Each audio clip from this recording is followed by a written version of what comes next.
Sport. On ABC Sport, this is the AFL. Route to steady and finish. It's close to the goal line and Marty good there. Another one. Sit back, relax, witness the greatest. It don't get better than this. Brandy from 55 can ride it all the way home. Huge fend off and kicks the goal. The skipper off a step finishes. Take a seat, 'cause it don't get better than this. Right foot strike. He's got it. Oh, the home fans like that. Takes a bounce. Unguarded. Goal square. He's got it. Reed's going to go for goal. Oh, my goodness. That truly is remarkable. This is the 2025 AFL Premiership season on ABC Sport. Take a seat, 'cause it don't get better than this. On radio, on digital, and on the ABC Listener. You take a seat, 'cause it don't get better than this. The nation's capital is pretty accustomed to power plays and succession plans, but tonight the pressure is on the leader of Port Adelaide, heading into a cold clash with the rising Giants. GWS's narrow win over the Tigers leaves them with 3 victories from their past 4 games and are precariously placed at the bottom of the top 8. Meanwhile, Port Adelaide fresh off the bye and have no more room for error this season, sitting down in the bottom 4. Plenty of superstars back in the mix. Brent Daniels for the Giants, Asava Radaglia and Kane Farrell for the Power, and the debut of the towering giant Nick Madden for GWS here in Canberra on a cold night in the ACT. Great to have you with us on ABC Sport for the conclusion of your Saturday triple header. Aaron Bryans leading the call here at Canberra at Manuka Oval, and alongside me is the great Daniel Garb. Good to see you, Garby. Good evening, Aaron. Great to be with you. Looking forward to calling with you. Always enjoy coming to Canberra to watch some footy because the locals love it so much. They're taking a bit of time to get to their seats, probably because it's about 5 degrees out there, so I don't blame them. Even the locals would struggle with this chill at the moment, never mind anyone who's come in, which includes the Port Adelaide players, of course, but a chance for the Giants to really ramp up, I think, their momentum. A chance to win 3 in a row for the first time this season. Brent Daniels back in, albeit as the sub. It feels like they're starting to track in the right direction. But can Port Adelaide, having lost 4 in a row, spoil the party for the Giants, who are yet to win in Canberra so far this season? Awkward venue for the Power, to be fair, as well. So the last time the only time they've had a win here was back in 2014, and since then they've last played since 2017. So a very foreign venue. Only 4 players tonight actually know what this ground has to offer in terms of the conditions and the dimensions. So we'll see if Port Adelaide can adjust quickly on the fly, whilst the Giants are pretty used to this as their secondary home. A pair of star experts in the box tonight, and one of them we could argue is the main man this evening, the Joel Patfull Cup, a former Power and Giant player. Good to see you, Joel. I don't know if I'm still claiming that one, but thanks for that. Good to have you across here from Sydney this evening, and alongside him, Jason Saddington, the former Star Swan. Good to see you, mate. Yeah, good to be here. I tell you what, I'm glad I'm watching this game from this commentary box where it's mostly warm up here, but Garvey, as you said, it is freezing out there, the 5 degrees.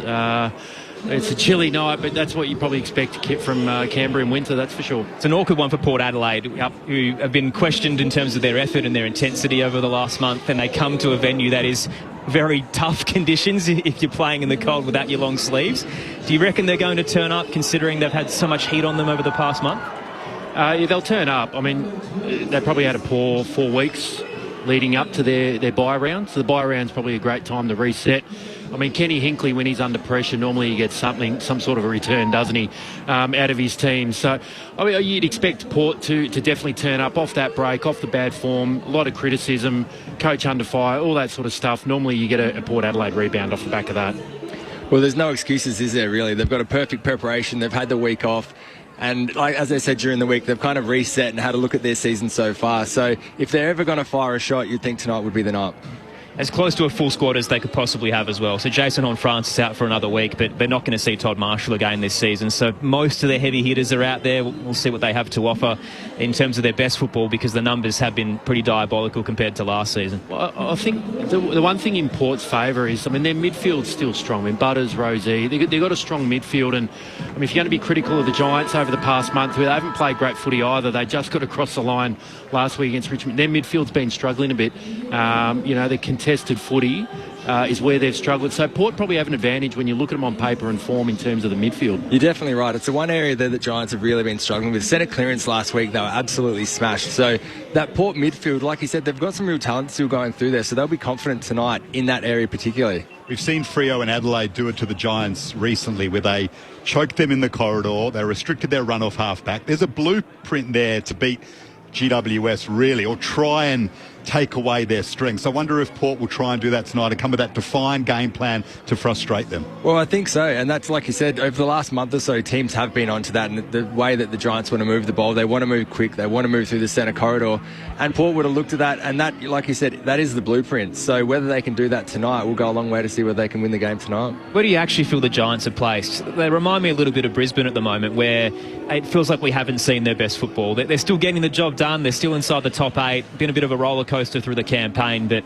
wondering if we've just scratched the surface of what they could possibly offer through 2025. Yeah, I think the potential's there, absolutely. I mean, they're not humming at the moment, that's for sure. But they are still chalking out a couple of wins, and that's the positive. That if you can keep, banking wins and staying in touch, by the time you do run into your form, you're in a really strong position already. And I think if you look at the past probably 3-4 years with the Giants, it's traditionally what they kind of do. They jump out of the block, strong start, they have this mid-season slump, and then they come charging home, barely losing a game as they run into finals and look like world beaters. So maybe they're trending on that same path again, you don't know, but they're certainly not humming, that's for sure. They're definitely not humming, and I think it's going to be a much closer game tonight than what a lot of people think. So I think they've been struggling over the last month to play that consistent footy, and like you say, there's almost a bit of complacency there, and we saw last week they went into the game and they were flat. Obviously Cal Ward didn't help with that injury, but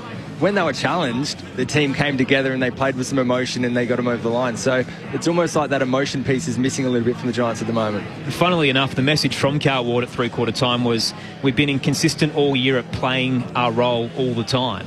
And it just boil it down to the fact that we need to be reliable with each other. We have to trust each other. Just play your role. It's that simple. So it's a bit of a mixed bag, unfortunately. You lose someone with so much experience and leadership in Cal Ward in such an emotional, gut-wrenching way. Yep. And then you add someone like Brent Daniels back in, who was so close to being an All-Australian forward last year. It's a huge joy to have him back into the team to replace Cal Ward, albeit different positions. Yeah, well, Brent Daniels is a massive in. Certainly a player they've missed. He just generates so much run, carry, ball-winning abilities, flexible. He can go into that midfield when they're struggling in the middle to win the footy. He's been one that they've sort of thrown in there in the past. It'll be interesting to see if he does get into that part of the ground tonight off the back of a long injury. I mean, he's had a history of injuries, so whether they're a little bit conservative with his role tonight, but a massive in. And I know Garby wrote a great article, just this week or recently around Cal Ward and the emotion that comes with that. And I think even the Giants players talk about, I think it's Aaron Cabin, it's something that's probably going to drive him through the rest of the year, and that's how much he means to that football club and the Giants, and I think it will continue to carry weight. How are you expecting them to respond emotionally, Garby? I think he is going to be a Bob Murphy-esque 2016 figure for GWS throughout the rest of the season. I mean, it's not just another veteran. To understand what Cal Ward means to these players, and Joel Patfull you'd know, and Joe Saddington you'd know, he's a father figure because he was there from day dot. He brought up some of these guys. So it means more to them than just a player that they revere. And I think he's going to be a massive part of the second half of the season without being on the field. Thoughts of Daniel Garb alongside Jason Saddington, Joel Patfull and Aaron Bryans with you for the call. Sado mentioned it before, but it is very chilly outside, so we're heading down towards 6 degrees. We had a little patch of rain earlier as well. Brisk night in the nation's capital. And only one man is braving it all as part of the ABC Sport team this evening, and that is Adam Shirley down on the boundary line, who's watched the coin toss and gearing up for the game. Welcome, Adam. Team, great to have you on board. Someone once told me in Canberra there's no such thing as bad weather, just bad clothing. Tonight that theory is to be tested. As you mentioned, a bit greasy on the ground already, and we might see some passing showers before a lot more rain late tonight. Let's hope that stays away. One would think, given the conditions and the moderate northerly blowing to the far Tom Green fan club wing, that clearance and stoppages are going to be crucial tonight. Port kicking to the left-hand side of your radio dial after the coin toss, so the northern Manuka pool end. here at Manuka Oval. Good crowd in attendance as well, it should be said. They got close to 13,000 earlier this season against the Dogs, and hopefully the same tonight. Crossroads clash for GWS and Port Adelaide. Great to have you with us on ABC Sport. You can get in touch on the text line 0437 774 774. Here's Daniel Garb to get us going. Toby Bedford straight to Zach Butters with a heavy tag, and the debutant ruck into the action. Nick Madden up against the 10-gamer in Dante Vicentini. It's Port with the first clearance through Bergman. Gets the handball back from Mead. They move it on to Butters on his left. Inside 50, Georgiades out to meet it. Sam Taylor right there with him. Down to Lockie Ash. Off 36 disposals last week. His kick only as far as Butters. And he moves it to his partner in crime, and Connor Rosey, who's at centre-half forward. Arcs around the man on the mark and drives it low and hard. 30 from home over the head of Georgiades. It clean bowls everyone. It's tumbling towards the line and just rolls late to the left. Minor score to get us underway, and Port Adelaide with the early lead in the opening 40 seconds. Yeah, Butters and Rosé already winning the footy for Port, straight from the middle, first clearance. But great matchup, Taylor and Georgiades. Georgiades just an emerging key forward, ready to take this competition by storm. Taylor, one of the best backs. Voice of Swans champion Jason Saddington. Saturday night footy on ABC Sport.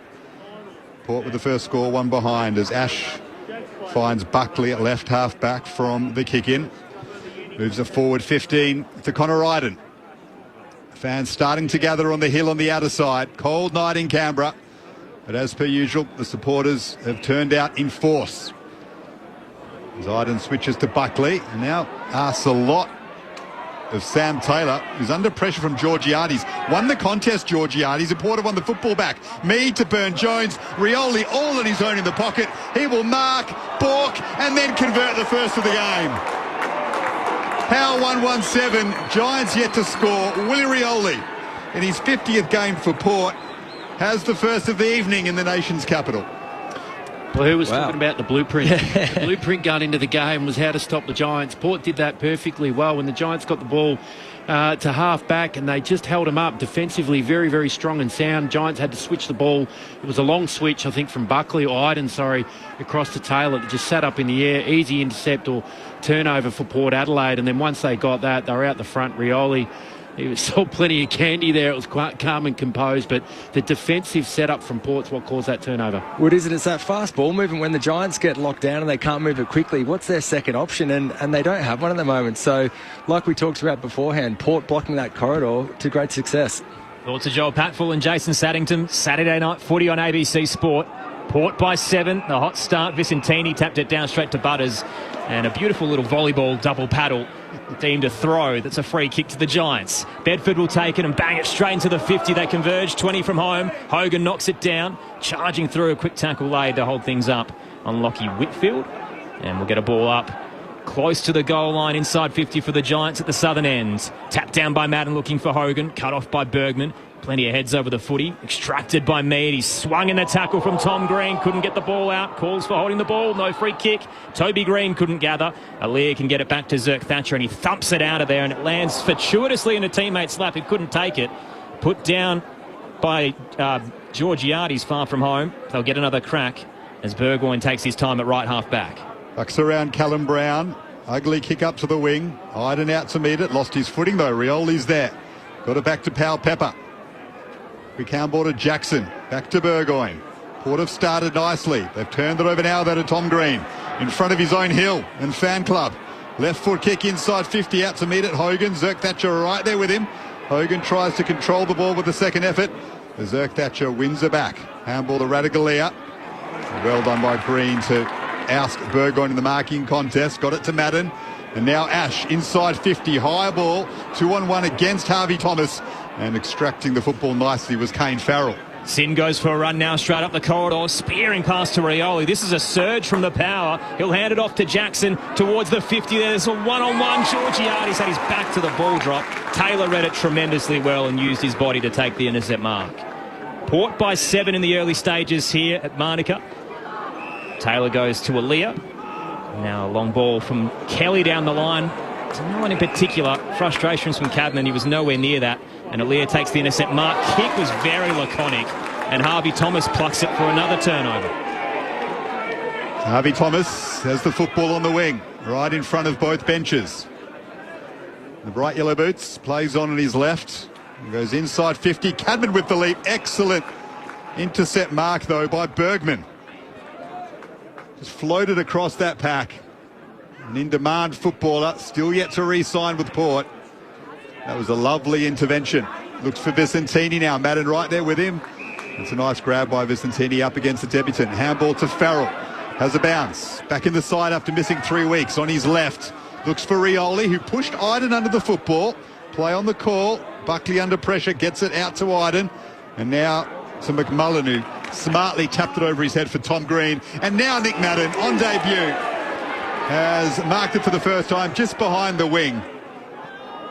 Thinks about playing on, eventually does with the kick to half forward. That'll give the young ruck some confidence. Out the back, Brown tried a Hollywood handball. It's plucked by Radaglia. Bergman arches the back and sears his way through traffic. Kick is beautiful as well down the spine. Powell-Pepper turns through the centre circle for the power. Kick up to the attacking edge to Finlayson. Kick away from a score. Waits for an option. Georgiades presenting. The kick is shallow and wide. The big man has to get low to gather in the right forward pocket. Pressure comes from Taylor. Georgiades backtracks just outside the 50. Tries to centre his kick under pressure and gave it away. Buckley takes the intercept mark for the Giants, who are yet to score, down 7. Here's Riccardi. They got room to move now, but he was under pressure with the kick. Excellent recovery defence from Port. Alia picks it up at centre half back. That's Alia of Port, and finds his captain in Connor Rosie, and that's 50 against Riccardi, who encroached on Rosie's space. Now the Port skipper will be marched inside 50, about 40 out directly in front, to make it 2 unanswered goals for the visitors here in Canberra. Well, it's a big turnover game at the moment, isn't it? Both teams a little bit unsure whether they want to move the ball quickly or whether they want to kick it long, but both backlines holding up strong, plenty of turnovers. Excellent start by Port Adelaide. 4 losses in a row coming into this one. Off the bye, Connor Rosie from 45, almost directly in front. No issues for a player of his quality. The 2-time All-Australian. With Port second, they are 2-1-13. The Giants yet to score. 7 minutes gone in the first term. Saturday Night Football on ABC Sport. Your experts are Jason Saddington and Joel Patfull. You bang on, Joel. You know, the Giants, when they're going forward, they're probably going in high and long, almost a half forward or shallow inside 50, and Alia and Bergman just picking them off at the moment. They're not able to take any marks as they're going inside 50 with those high balls. And Port, well, they've probably just been turning it over, haven't they? Giving it back to the Giants, missing kicks as they've head inside 50. But a nice 50 there to get them back on the board. 2 goals, good start. It's exactly what Port would have wanted, given them the confidence, and probably not what the Giants were after, just around some of their ball movement and some doubts perhaps starting to creep in with how they're playing. Refreshed and recharged for Saturday night footy on ABC Sport. The Power up 13 and the Giants yet to score. Nice bounce in the middle. Picked off by Riccardi against Vicentini. Threw it on the boot off a step. It tumbles into the 50. Brown's tracking with Radaglia behind him. Loses his footing. Big Asaba knocks the ball away and can't reel it back in close to the boundary line. 40 from home. Inside 50 for the Giants. Graham's flicked us a text on 0437 774 774. He's in WA listening to the call. Says, should Port Adelaide cancel the succession plan and hire Ange Postecoglou, Garvey? They could do worse. Put it that way. Big Carlton fan, of course. Is Ange, so we know a bit about footy. I'm sure he's got his eyes on other world football jobs, so is Port. Move it off half back, following the boundary throwing. Well done, Finlayson against his old club. Just distracted the football from that pack, but then he bounced, put him under pressure. And the Giants defenders are able to win it back. Here's Iden, got it to Ash. Opportunity wasted from Finlayson, who had 20 metres to himself. Well done by Butters, though, to win it back on the wing, opposed to Darcy Jones. The handball to Burgoyne, squeezes it inboard to Rosie. He was thrown off it, but fairly. Cadman, now to Darcy Jones, the kick to half forward. Toby Green leads Bergman to the football just outside 50. And in the long sleeves, the Giants skipper is happy for that one to go over the boundary line. His team yet to score. The Power 2-1-13. 9 minutes into the first term. Adam Kingsley on the bench looking a little bit concerned early on, understandably. The player the Giants will be desperate to get in on the scoreboard early is probably Jesse Hogan. He went goalless for the first time in nearly 2 years last week. 42 games it was, sorry. Jason Saddington on ABC Sport, tossed in. O'Halloran trying to gather for the Giants. Can't pick it up. Rosie can. Gives it to Jackson. Quick kick around the body. Up to centre wing on the eastern side. Taylor's there for the Giants. Hands it to Ash. Then back to Buckley. Long searching kick, back where it came from. Burgoyne was sitting and waiting. Takes the mark at right half back. Port kicking to the left-hand side of your radio dial. On the 45 wide. Hits up Connor Rosie, close to the boundary line. Plenty of footy early. Keep an eye on Toby Bedford, who's tagged both Butters and Rosie in the last couple of meetings and kept them both to 17 touches. Down the line goes Rosie, picked up by Ware as it hits the deck. Kick smothered by the behind of Burgoyne, who threw his body in, and it ricochets over the line on the eastern side. Well, they'd have to be a little bit worried, the Giants, with this start, wouldn't they, after last week? It does feel a little bit similar, just a bit of a lack of intensity around the footy and plenty of space through the midfield when the Power's trying to move the ball through there. It just seems more of the just drifting back in defence as opposed to putting pressure on the ball, aren't they? Vicentini wins front position. It's a back to Burgoyne, who's been lively early. To Wines. Sends his handball towards half forward. Picked up by young Hugh Jackson. Got it back to Butters. And now Wines. Back to Butters. They're playing with energy, Port. That kick is overcooked slightly over Jackson's head. Out of bounds on the full, but they are up and about the Power, putting the Giants under a lot of pressure with and without the football. They are 2-1-13. The Giants yet to score, and Ken Hinkley in the big jacket and the beanie down on the boundary will be enjoying the start. Ash tucks the footy under his arm, plays on and goes for a run. Deep driving ball towards centre wing. Cadman's there alongside Aaliyah, and off hands it rolls over the boundary line. So Port by 13, Saturday night footy on ABC Sport. Earlier the Swans defeated the Tigers by 44 points, and the Cats knocked off the Suns by 24. Big talking point lat in that game. Tom Stewart with a bump off the ball on Noah Anderson, and the ricochet on the turf is what might have concussed the Star Suns. So we'll have a chat about that at half-time. Toss back into play and a quick tackle laid on Vicentini. So we'll go again right on the logo, true centre wing. Seen the image of Adam Kingsley on the big screen. He gave them a bake at quarter time last week, the Giants coach, to his team. Wouldn't be surprised if something similar comes this week. Looking at the expression on his face, the manner in which his team started. As Richards does well to lock this football up in the middle of Manuka Oval. And we'll have a ball up.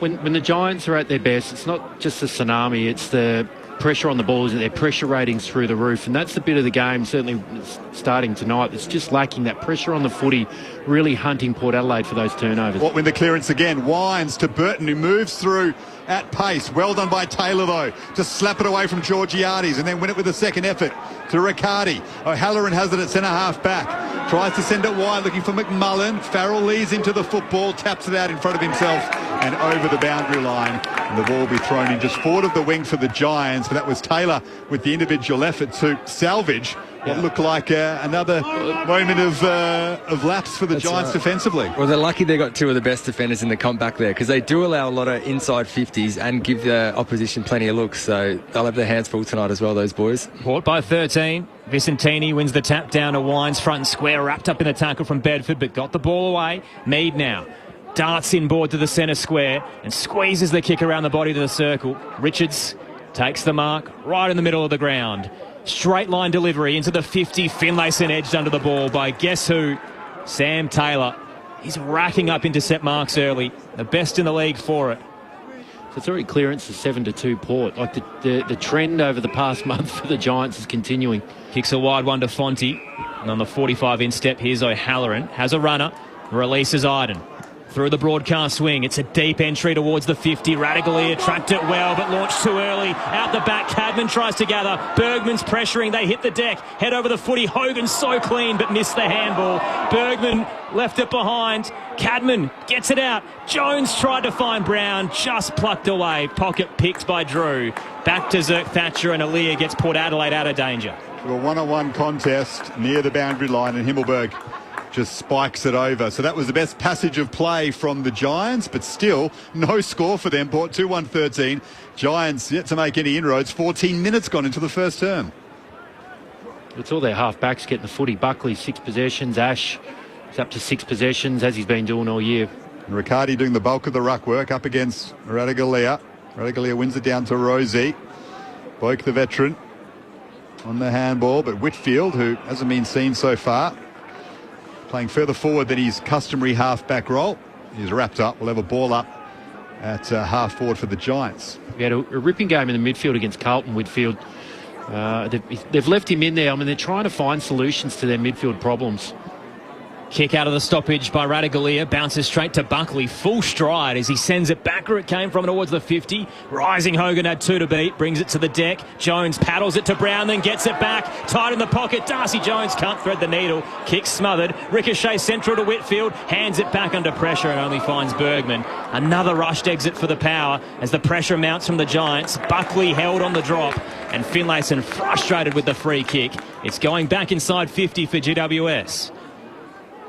Buckley against Finlayson, Taylor against Georgiades, absorbing battles early as Buckley's kick is high, 35 out, leaping is Cadman, got it down to Toby Green, the quick snap, didn't quite get the purchase on it that he would like. Zerk Thatcher trapped it well, then Wines is under pressure and wrapped up by Cadman and McMullen. Ball up, 30 out from the Giants' goals.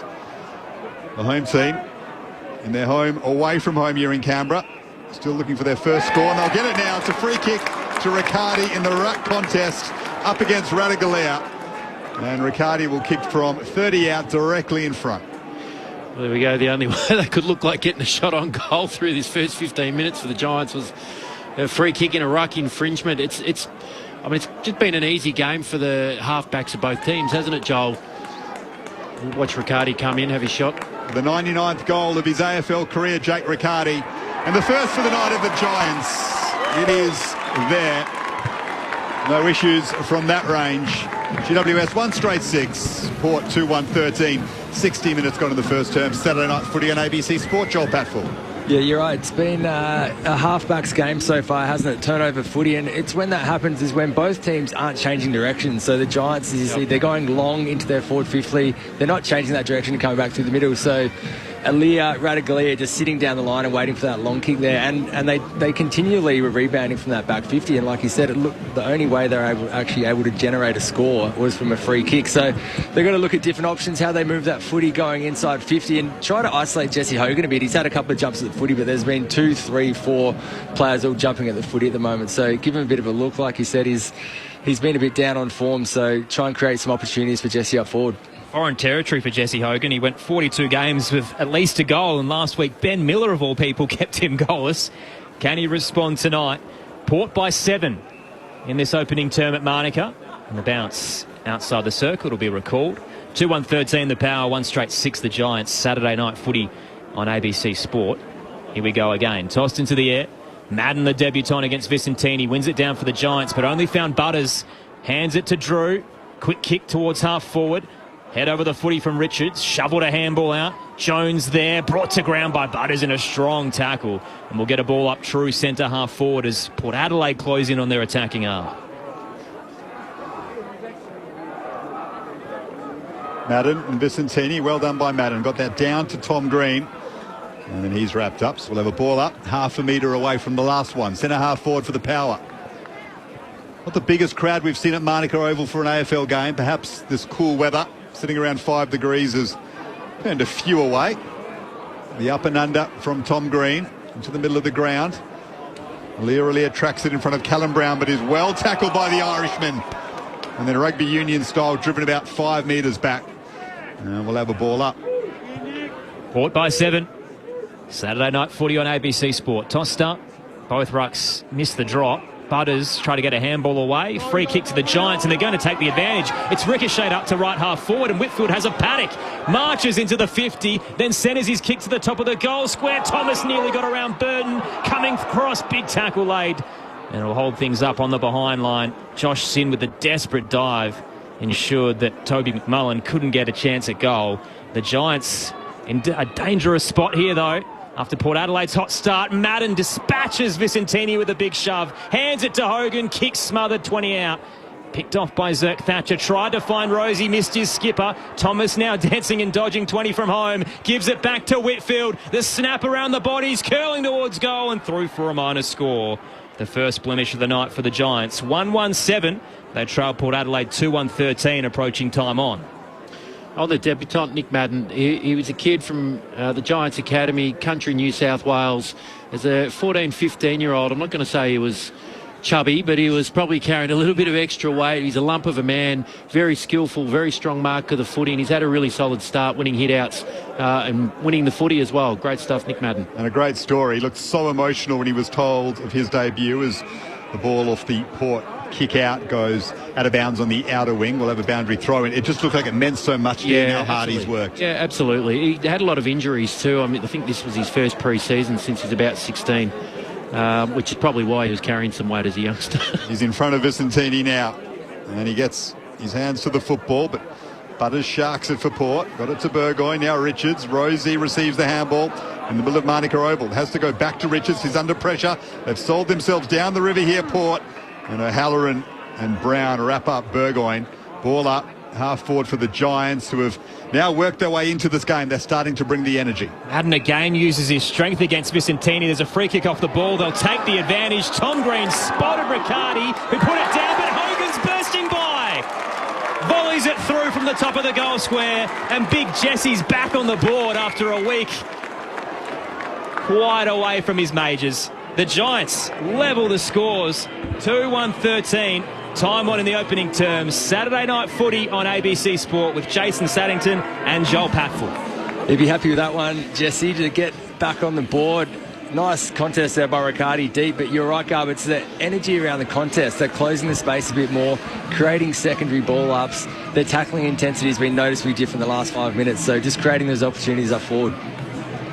It's not the way you probably expect Jesse Hogan to break his, let's call it a mini drought. For him it was a drought, wasn't it? But it was more of a small forwards goal, crumbing the footy and kicking it mid-air off the ground. For Jesse, it was no water in the Sahara Desert for a week. Yep. One game without a goal after going 42 with plenty of majors, the Coleman medalist. He looks up and about early on. There's Jesse Hogan. He started brightly, and he's got the second on the board for Port as Ware gathers it on the wing. Well done by Jackson, the second gamer. On his left, kicks Port inside 50. Again, Taylor with the spoil on Georgiades. And then they do well to wrap up Richards, Josh Kelly in particular. But Hugh Jackson, been on the list since 2021, Aaron Bryans. He's got a fair bit of the footy. 6 disposals early on in just his second game. Numbers in the Sandful weren't overly dominant either, but has finally got a crack and is showing his stuff. Vicentini out of the ruck, quick kick. It carries across the face about 10 metres. And there is Jackson. Hands it to Richards. Here's Farrell, right in his range. The lethal left from 48. It's curling left to right and through. Kane Farrell strikes on return, and Port Adelaide regain the lead in a matter of minutes. Port up by 6. They move to 3-1-19. The Giants 2-1-13. 22 played in the opening term. Saturday night footy on ABC Sport with Jason Saddington and Joel Patfull. Well, he's a huge in for him, isn't he, Kane Farrell? Just a ball-winning half-back that uses it so well. And you see that lovely little step there and got McMillan wrong-footed to cut back in. Once he got that clear space in front of him inside 50, he wasn't going to miss. Such a good user of the football, such an important player for Port, and it's going to make a big difference having him back in the team tonight. So that's twice that Giants players have been stepped inside 50. I feel like that's a good indication of where you're at. So where you're coming forward to put pressure on, you shouldn't be trying to intercept a handball anyway. You should be putting pressure on the ball carrier and either tackling him or making him dispose of the footy. So got to close that space. 23 minutes gone in the first term. Port up by a goal. Manuka Oval. Kane Farrell with that beautiful left boot. He's just been worked under the football by Harvey Thomas, says Farrell.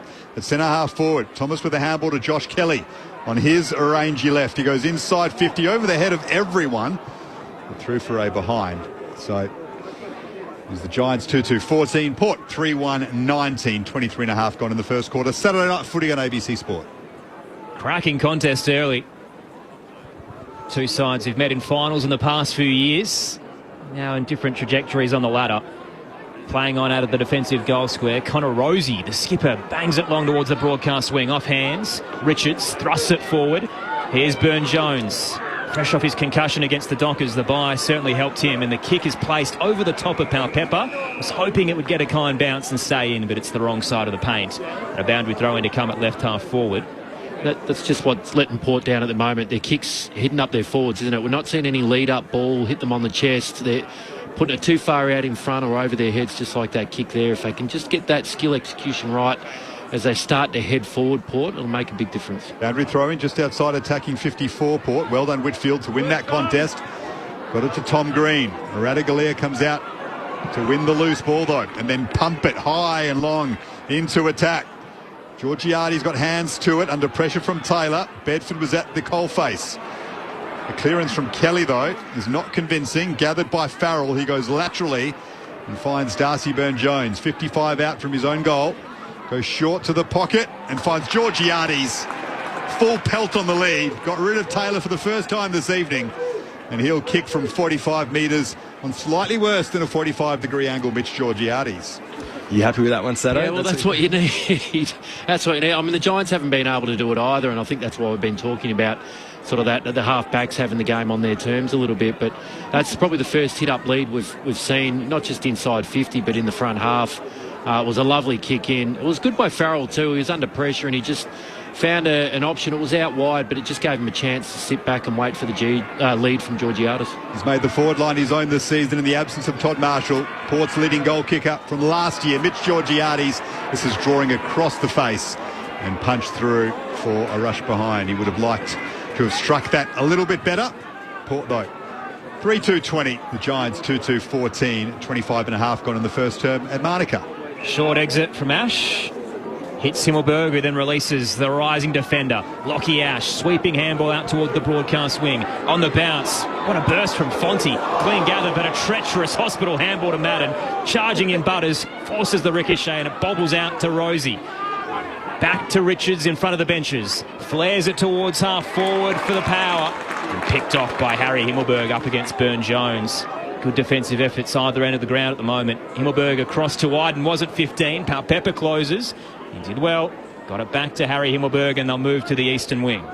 He has Taylor. He was broken free in space as Joe Fonte comes to the bench looking a little bit sore. Adam Shirley will keep track of that one and all other movements on the boundary here in his city in Canberra. Whitfield to Bedford. Plays on from the logo. Outer side wing. Into attack. Cadman wants to jump at it and grabs it. Aaron Cadman, he watched that all the way and in a standing start position, launched with both feet and rose higher than everyone to take that contested grab. That's an incredibly strong mark. Was it Aliir coming side on? One of the Port defenders was hammering in from the side and pretty much took Cadman out in the contest, but Cadman took the footy with him. Mark, yeah.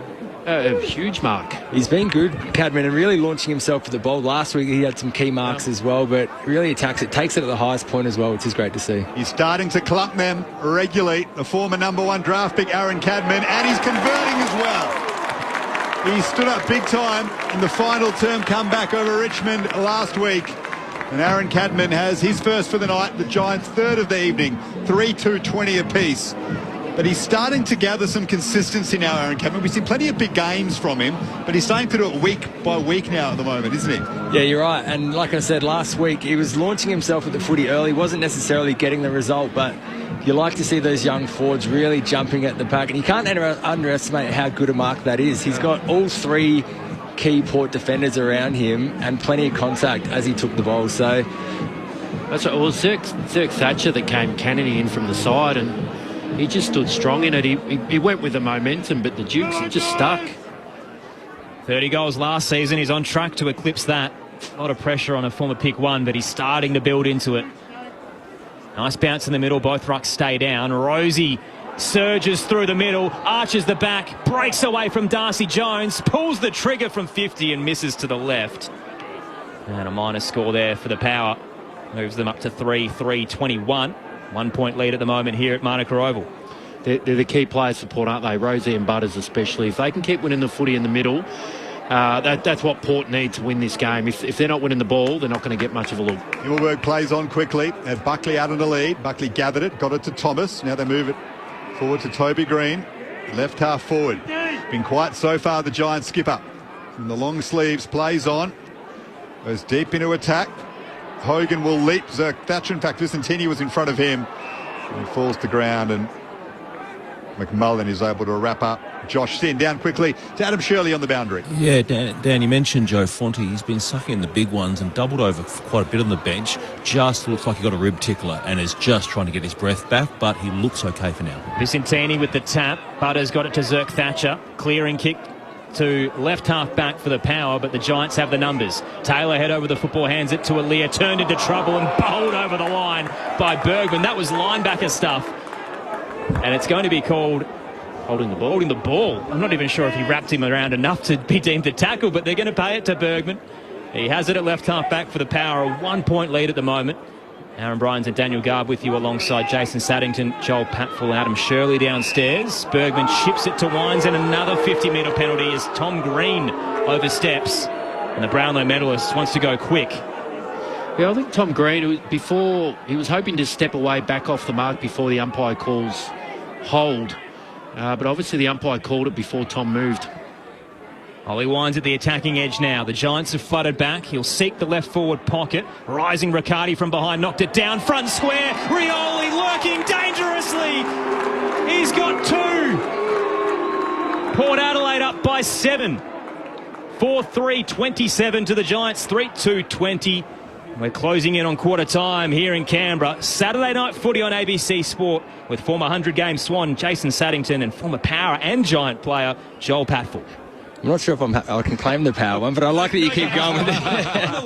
I'm happy. Take it. Rookie list. And that, I think the Giants, the defenders are calling touch on this one, so we might have a score review on our hands. But either way, they'd be disappointed with that effort there.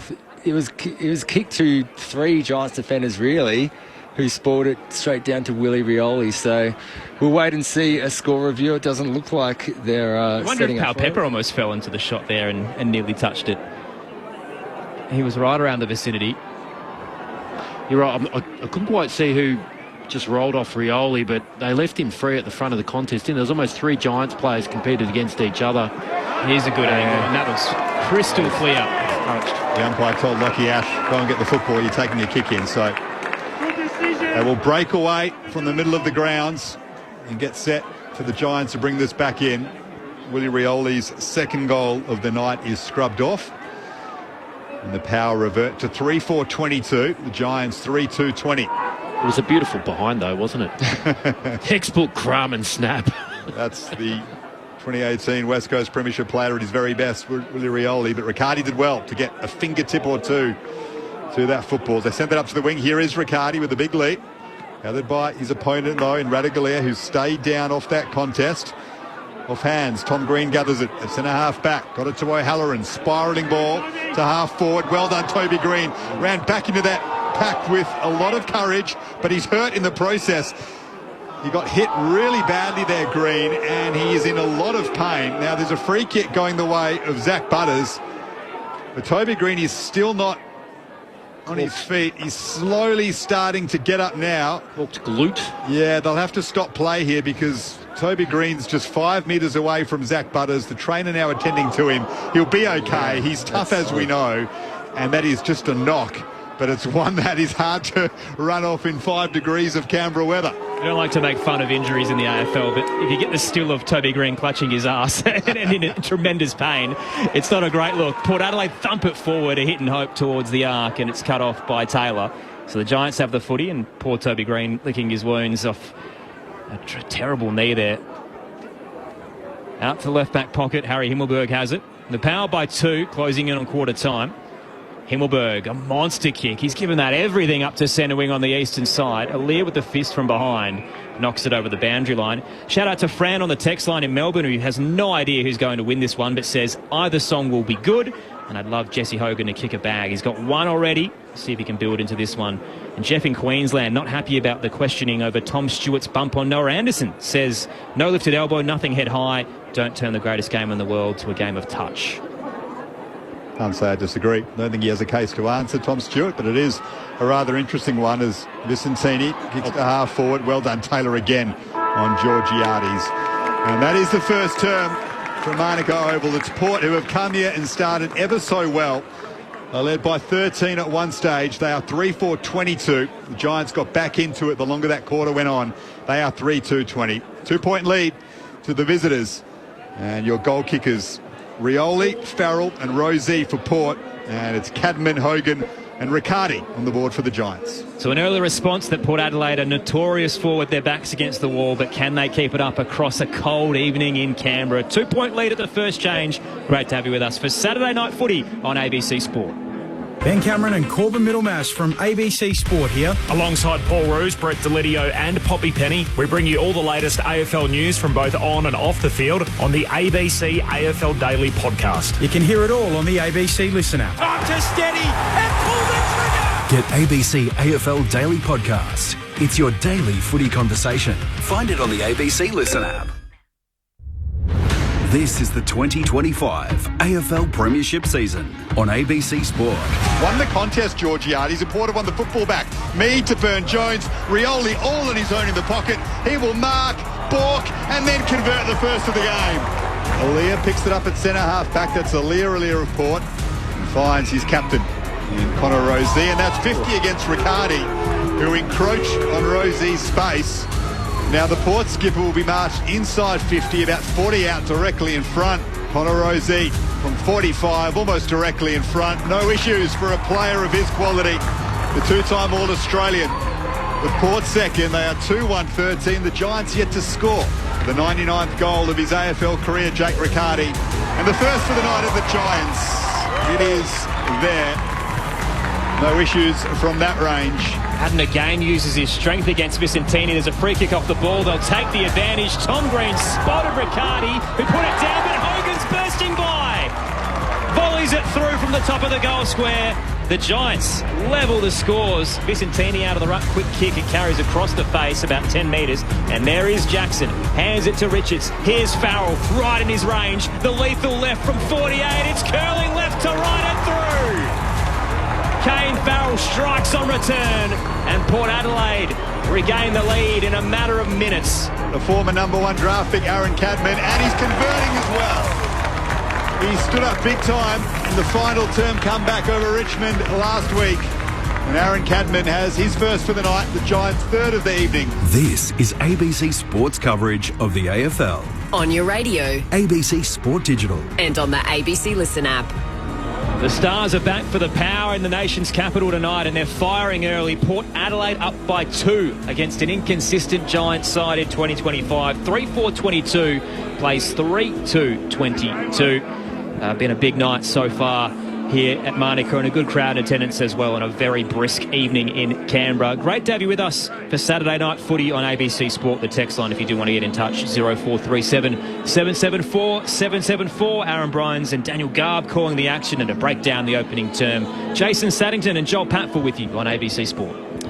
Well, pretty evenly matched after that first quarter, really, isn't it? And you'd have to say that Port would be pretty happy with that being the bottom 4 team going into the weekend. So, I mean, going forward, I think the Giants got himself back into that game in the second half of that quarter and managed a few scores, but Port are up for the challenge. I mean, they're finding ways to score. They're getting inside 50 pretty easily. They're moving the ball from end to end, and Taylor and Buckley from the Giants have been huge back there. So if those two weren't there, it might have been a different story. So plenty to look forward to in the next 3 quarters. Yeah, and it's kind of gone to script in terms of the way the teams have been playing of late. When we said before the game, we thought Port's midfield probably had an opportunity here, and they're winning more of the ball around the middle. And Butters had 10 possessions, Rosee's had 9.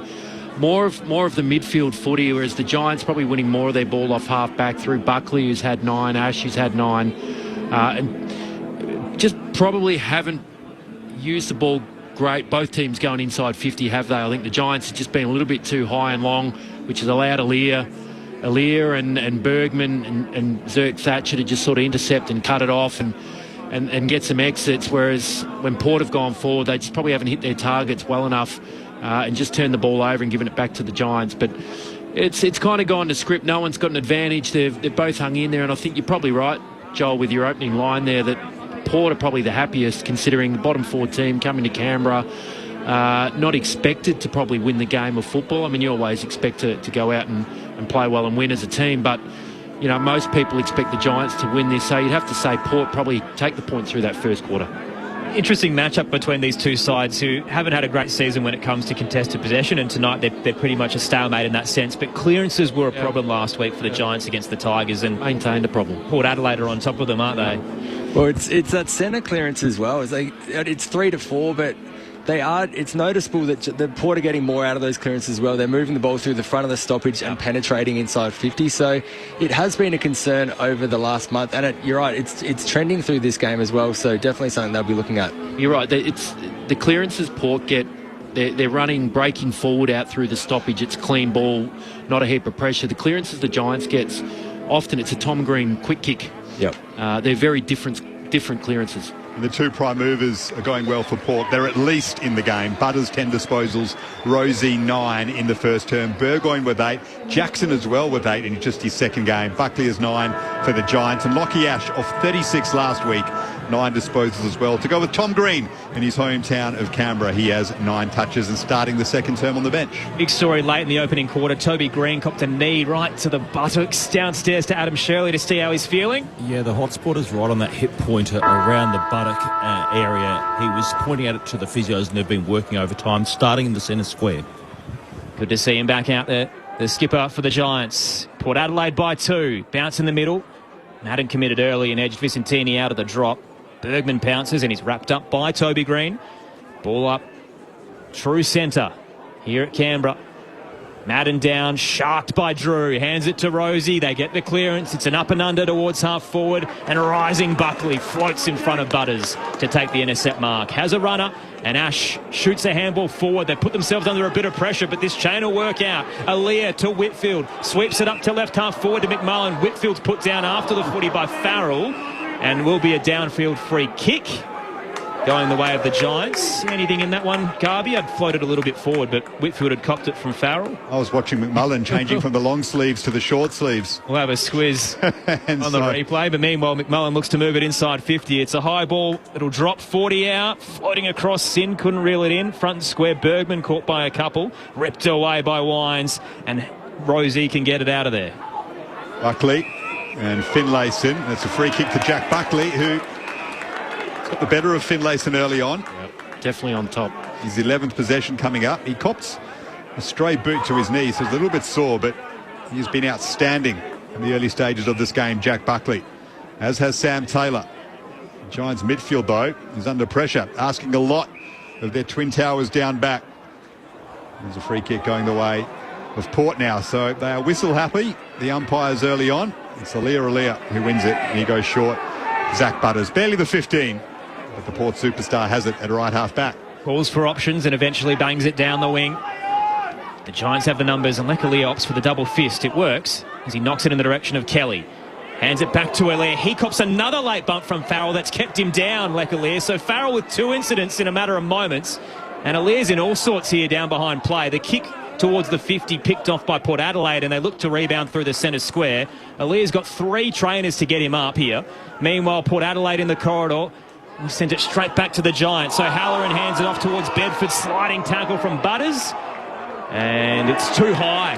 Free kick going the way of the Giants and Toby Bedford. So he has it at the attacking edge of the square. They're down 2 points. Bedford arcs him board, swings it towards the left forward pocket. Out the back, clean take for Riccardi. Excellent bodywork from Brown to ensure that he was freed up. And Riccardi floats into the space on a tight angle, 20 from home. Leclerc's in trouble. He's come to the bench. He is groggy. We need to see this replay because if he's caught high and it's led to that sort of reaction, there could be some match review interaction. Riccardi opens the angle and it's a beautiful snap as he hooks it through. And the Giants take the lead with Riccardi's second. Up 4 points early in the second term. GWS 4-2-26. Port Adelaide 3-4-22. Saturday night footy on ABC Sport. What did you see down there, Adam Shirley? Yeah, it'll be marginal on whether that was high. Leclerc split right down the middle, blood coming from his lip, and he was definitely groggy. It's pretty fiery on the boundary. I don't know, Aaron, how much you see of this from Ken Hinkley coaching on the boundary, but he's been having a good bellow at the umpires as well. The temperature, even though around us is pretty cold, amongst the playing groups and the coaches, it's pretty warm at the moment. Does usually keep to himself on the bench, Ken Hinkley. He's not overly animated, but maybe the pressure's getting to him. What did you see on the replay, Sado? Well, just going back to the Leclerc one, I mean, if you're getting a blood lip, you've clearly been caught high, haven't you? It was Farrell just came in front on, and after he got rid of the ball, Aaliyah, I felt sorry for him because he's trying to get his lip fixed up, and Adam Kingsley's in his face giving him some feedback around something. It is good to hear that coaches are up and about on the bench, both sides. Lovely finish from Riccardi, by the way. It was an easy chest mark in the pocket, but a lovely finish on the snap. Not sure it was high on Aaliyah. He may escape any punishment, Kane Farrell. The Giants win it out of the middle. O'Halloran to Darcy Jones, the speedster. Got it to half forward. McMullen overran it. Now Wines with typical strength. Spins around in the tackle, but took too long to get rid of it, says the umpire. Holding the ball. Well, those ones can go either way, as we know. Perhaps a little bit stiff on Ollie Wines there. Full 360. And he's pinged. Josh Kelly kicks inside 50. And well done by Bergman, standing tall in front of Jesse Hogan to take the defensive mark. Plays on quickly to Alia. Left back pocket. They go down the corridor to Drew. Thought about the hands to Burgoyne. Now kicks forward for Rioli. Well done, Iden, to track back, spoil, and then keep his feet as Rioli went to ground. And he finds Callum Brown at centre-half back. Running through the eastern wing, up towards the 50. Riccardi planted both feet, launched into the air, and Alia slides in with the fist. Knocks it down to Sim. The kick's too wide of Burgoyne. And over the boundary line and out. Free kick to the Giants, right in front of the Tom Green fan club. They've turned up tonight. Jacob Ware, the South Australian, drives it towards the right forward pocket. On the march was Hogan. Dropped towards Riccardi. And a free kick going to Alia, who was kept out of the drop. Well, both backlines are dominant, aren't they, really? The forwards are really struggling to find space and attract the ball. And it's almost that ball movement from both sides, just sitting on top of the forwards a little bit too much still. Giants lead by 4 points. Sorry, Jason Saddington. No, the forwards are competing from behind for both teams. They've just got to try and find a way to get to the front. Jacob to the Ware ball again here. Snaps it inside 50, off hands, down to Bedford. Wrapped up well. Surely holding the football. He is. Wines gets some payback after he was pinged on the other flank a few minutes ago. So the Giants, with their biggest lead of the game, 4-2-26. Port 3-4-22. 6 minutes gone in the second term. The ball with the 2021 Brownlow medalist in Ollie Wines. Up to the wing through the hands of Vicentini. Gathered by Finlayson against his old club. Squeaking handball forward to Richards, who lost his feet. Socket into attack, though, for Port. Turned over from Ash to Rioli. Loves the situation and dribbles it through from 40 metres out, Willie Rioli, for his second of the night. Denied one in the first term by the fingertips of Riccardi. He sharked that superbly and didn't even think about it. It was the instant reaction to dribble it through from 40 metres, Jason Saddington. I just love his ability to read the script. Wasn't it, Rioli? He could see where Lockie Ash was going to handball. He had already read the play, picked it off, and a lovely finish dribble through. But just that ability to understand what might be about to happen and read it before it's happened, to just pick the pocket, intercept that. Lovely finish, Rioli. He's probably the only dangerous forward on the ground at the moment. He's kicked, what's he kicked two now? Had the other one touched. He could have almost three. He's the one dangerous forward from both teams that's out in the field at the moment. Our only two lead changes happening in a matter of minutes. Port back in front. Jason Saddington and Joel Patfull, your experts tonight for Saturday Night Footy on ABC Sport. Vicentini blocked in the ruck contest. Advantage paid. Boak to Rosie. Draws the player and then releases Jackson. Looping handball over the top for Powell. Pepper did well against two. Rips it away. Barges past a couple of tackle attempts and just misses the handball to Finlayson, who crunched into O'Halloran. The ball pops wide. Madden looks for an exit. His handball snatched away by Burton. Back to Butters. Now left forward pocket. 45 from home. Boak with a bit of class. Sidesteps a couple. Centering kick to Rosie. Couldn't control it. Paddles towards the Giant and lays a tackle.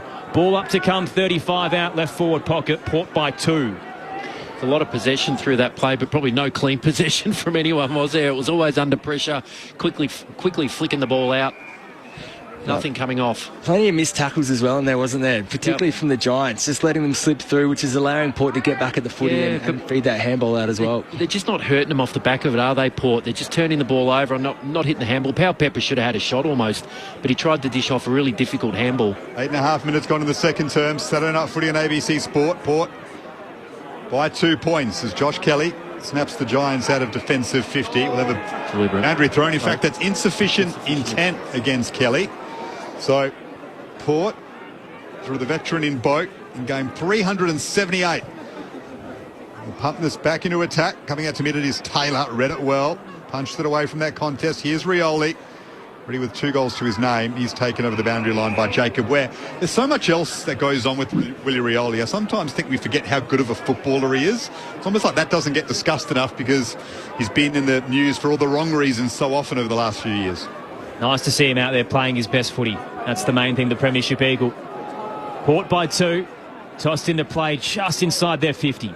Vicentini out-bodies Madden, just couldn't control the tap. Gathers on the bounce and is wrapped up by his opposing ruckman. Anthony's in Canberra tonight. Says another great turnout considering how cold it is here. Hope the Giants turn up. 7 degrees at the moment. You're wearing plenty of layers out there, which is wild because Toby McMullen, as Garvey mentioned, has dropped the long sleeves after quarter time. A bit of a flex maybe.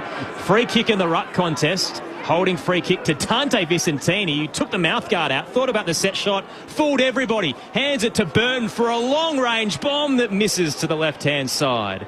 Port Adelaide by 3. And we've now played 9 minutes into the second term on ABC Sport. I feel like it's about 37 degrees in here, by the way. Don't complain as Lockie Ash goes one way and then the other under pressure from Pal Pepper as he brings the ball back into play. And eventually spots up Tom Green, half a metre in from the boundary line, right half back. And they'll send it up to a contest. And right there with Jacob Ware is Ryan Burton. So perhaps not the best option from Tom Green. Giants under pressure over the last 5 minutes or so in the second term. Port had the lead by 3 points. They've done a fair bit of attacking as well. The recent stanza. Joel Patfull's just gone short sleeve in the back. Undressing behind us. I've made the change. I wore 4 layers tonight, expecting it to be miserably cold, and didn't realise there was aircon in here. Tossed in.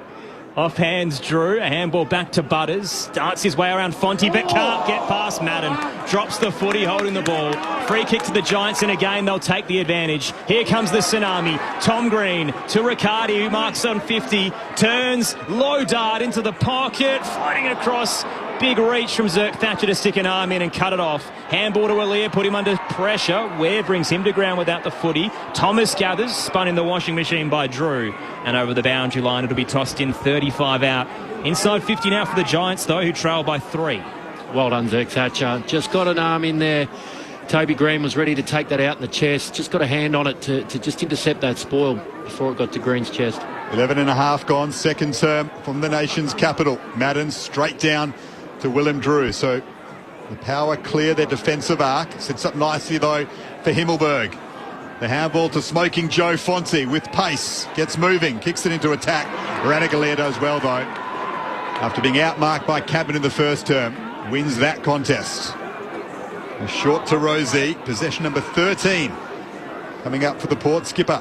That's a turnover, though. And Himmelberg wins it back, opposed to Pal Pepper. And the Giants have possession on the outer wing as Himmelberg goes shorts to O'Halloran. Big year for Xavier O'Halloran, the first-round pick, who's yet to set the world alight, and that kick is pretty poor. Bedford almost made it look good, but couldn't control it under pressure from 2. Butters picks it off, hands it to Boat. Beautiful run-down tackle. Desperate dive from Fonte. This young man starting to really entrench himself in the 22. Central kick to Lockie Ash. Looks to the broadcast wing for the Giants. Marked by McMullen, right next to the logo. Dinks it over the top. Brown takes it at left half forward. They're down 3 here, the Giants, in the second term. Then from County Derry, wheels inboard. High kick, central 30 from home. On the charges, Cameron, and he put down an uncontested juggler. Trying to reel it back in as it hits the ground level. Zerk Thatcher flies on top and will get a ball up. We wouldn't be happy with that one. Cadman, after taking that clunk in the first quarter, that was almost a gimme. But the kick was better. The kick was to space at least. It allowed him to run into the ball and have a jump and grab it. It should have taken it. Ball up in attack for the Giants. Good tackle from Jones on Butters. They lock it inside 50 to GWS. Yeah, bang on, Joel. It was a different entry. It wasn't down the line. It came off the line a little bit. It's what gave a chance for Cadman. Radaglia wrapped up well by Riccardi. So we'll have another ball up. Still inside attacking 50 for the Giants, who are 4-2-26. Port 4-5-29. A 13-point lead in the first quarter did Port Adelaide. They wrestled it back in the second term after the Giants took the lead, and the handball from Bedford looking for Hogan goes over the boundary line. So have a throw in just inside 50. Left half forward.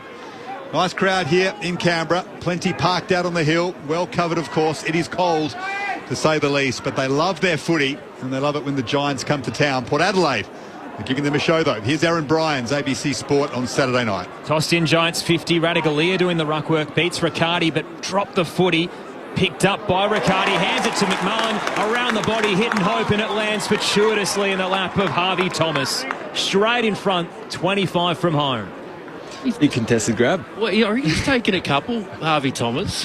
For probably the smallest bloke out, well, there's a few small blokes out there, let's be honest, but for a tiny little fella, he's strong, he's smart, he knows how to use his body.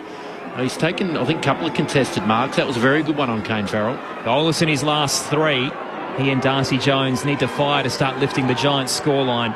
Thomas with a couple of steps, casual kick, straight over the goal umpire's hat. And the Giants claim the lead. Our third lead change of the term and the night.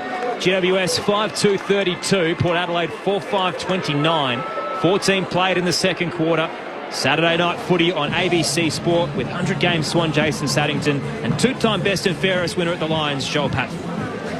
Well, even that kick inside 50, I know it was sort of a quick kick from a contest on the left, but it was a bit more corridor, wasn't it? Rather than that just sort of direct down the line quick kick.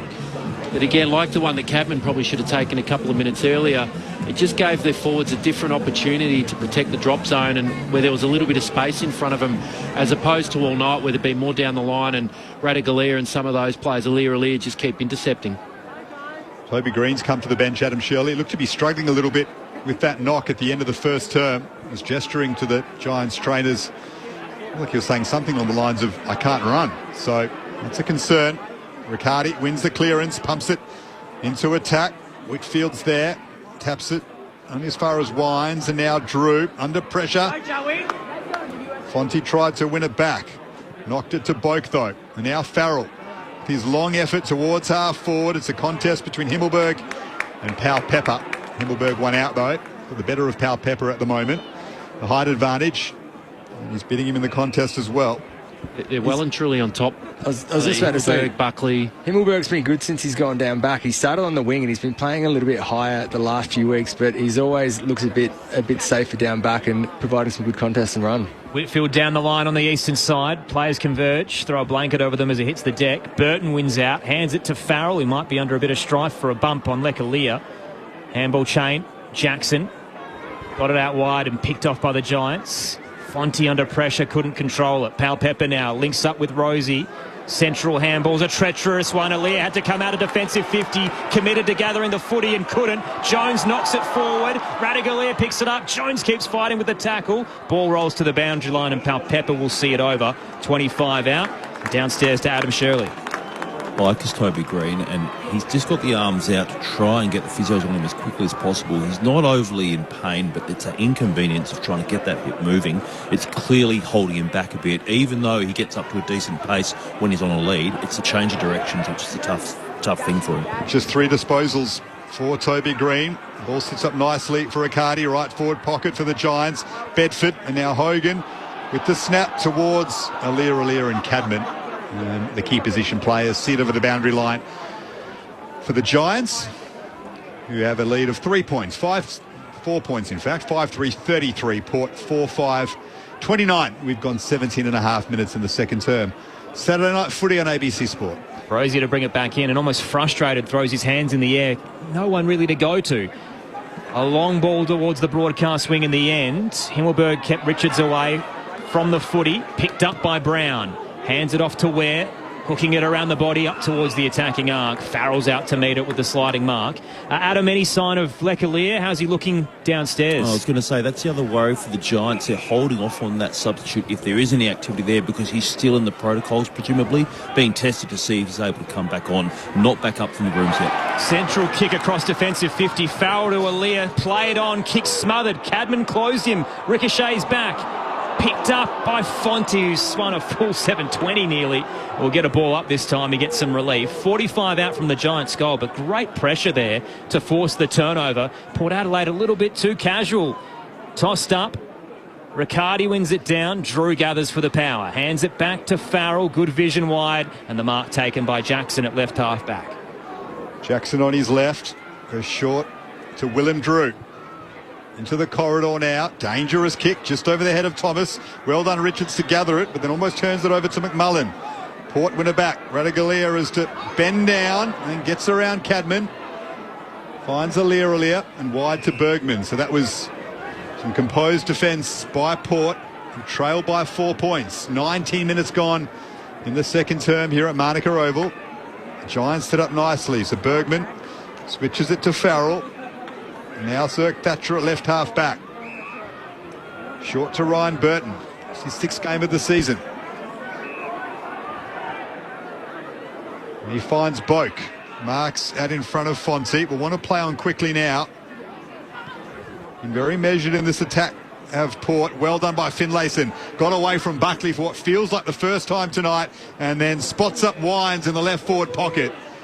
Wines is a fair way out, tight angle, but they'll be happy with how they moved that ball forward, Port Adelaide. It was good ball movement. They were struggling to get the ball outside their back 50, weren't they? A couple of turnovers that came back inside, but just a little more composed and got the ball in their key position winners. So Boak, great kick. Finlayson hit it lace out and ended in the arms of Wines. This will test the Brownlow medalist. 50 out, very tight angle, left half forward.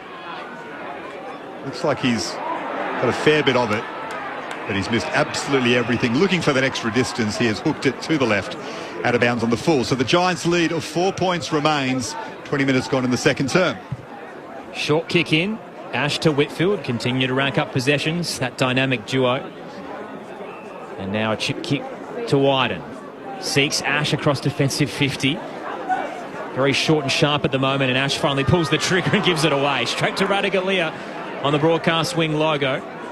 Port Adelaide with possession, true centre wing now.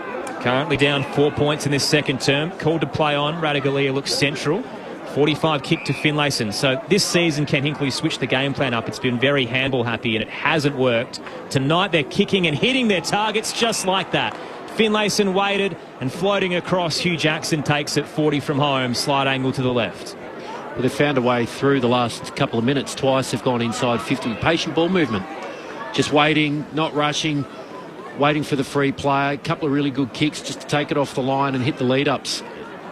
That's probably the blueprint for Port, rather than just going quick and long, where Buckley and Light can intercept. 2 touches on debut as a sub, Hugh Jackson. This is his second game, and G's lighting it up, making the most of the opportunity. He leans back from 45 and kicks his first ever goal in the AFL. Port back in front, 4th lead change of the term, a 2-point lead to the visitors. 5-5-35 plays 5-3-33. Time on in the second term. Saturday night footy on ABC Sport. Adam Shirley downstairs. Yeah, Leclerc has come back up from the rooms doing a few run-throughs, but the physio's been kept pretty busy on the boundary for the Giants. Jake McCarthy's off now with what looks like a left hip flexor issue. It was a real bit of pain as the physios were working away on that. And Brent Daniels is warming up in I guess, in essence, just to see who he might be coming on for if they can't get these guys back out on the field.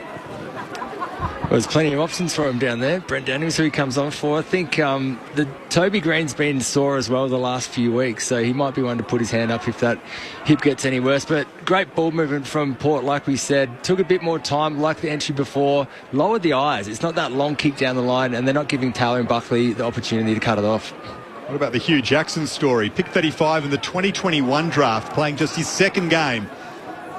He has 11 disposals now in his first goal in the AFL, making an impact. That's a poor kick, though, by Josh Sin in the left-back pocket, though, for Port after the Giants won the clearance. He skews off the side of the boot, out of bounds on the full. So Harvey Thomas, never shot on goal here. Called to play on now. Darts around Sin. He's 40 out, and that's off the side of his boot. It'll be a contest, though. Cadman looked to soccer it through, but the ball had crossed the line already after the spoil from Alia. Support lead by 2 points. They are 5-5-35. GWS 5-3-33. A seesawing battle in the nation's capital. Straight pass out of the defensive goal square to Richards, and another 50-metre penalty against the Giants for encroaching on the mark. Third. Marching up the spine, the former Magpie Joe Richards. Now Holtz just wide of the centre circle. Port by a point. Richards pointing right, then kicks left, trying to free up some space, and it's worked. Vicentini knew where it was going and marches into the pocket. 35 out on a slight angle to the left. Smart play on 2 fronts. Once again, Port patient, waiting for the option, not rushing. But two, the ruckman to get down there, test Nick Madden out and get him on a lead up is very smart play from Vincentini. Is that how we say it? Vicentini? Yep. It's been a good battle between these two young up-and-coming ruckmen. Has kicked a goal in his first 9 games, so not foreign to him, but the age-old mantra, can ruckman kick? Vicentini will have to give this everything. Leans back from 50. Good direction, enough carry, and knocked into the right-hand goalpost with a bit of contact that wobbles across the Manuka sky. And it will be Port by 2 points once again here, time on in the second term. If you're just joining us, Kane Farrell with a bump on Lekalia after he disposed of the footy. Didn't look high, but did split the lip of Elias, so there must have been some contact there, and it's been a big day for head-high contact. Tom Stewart running past the ball, collecting Noah Anderson, who hit his head on the turf.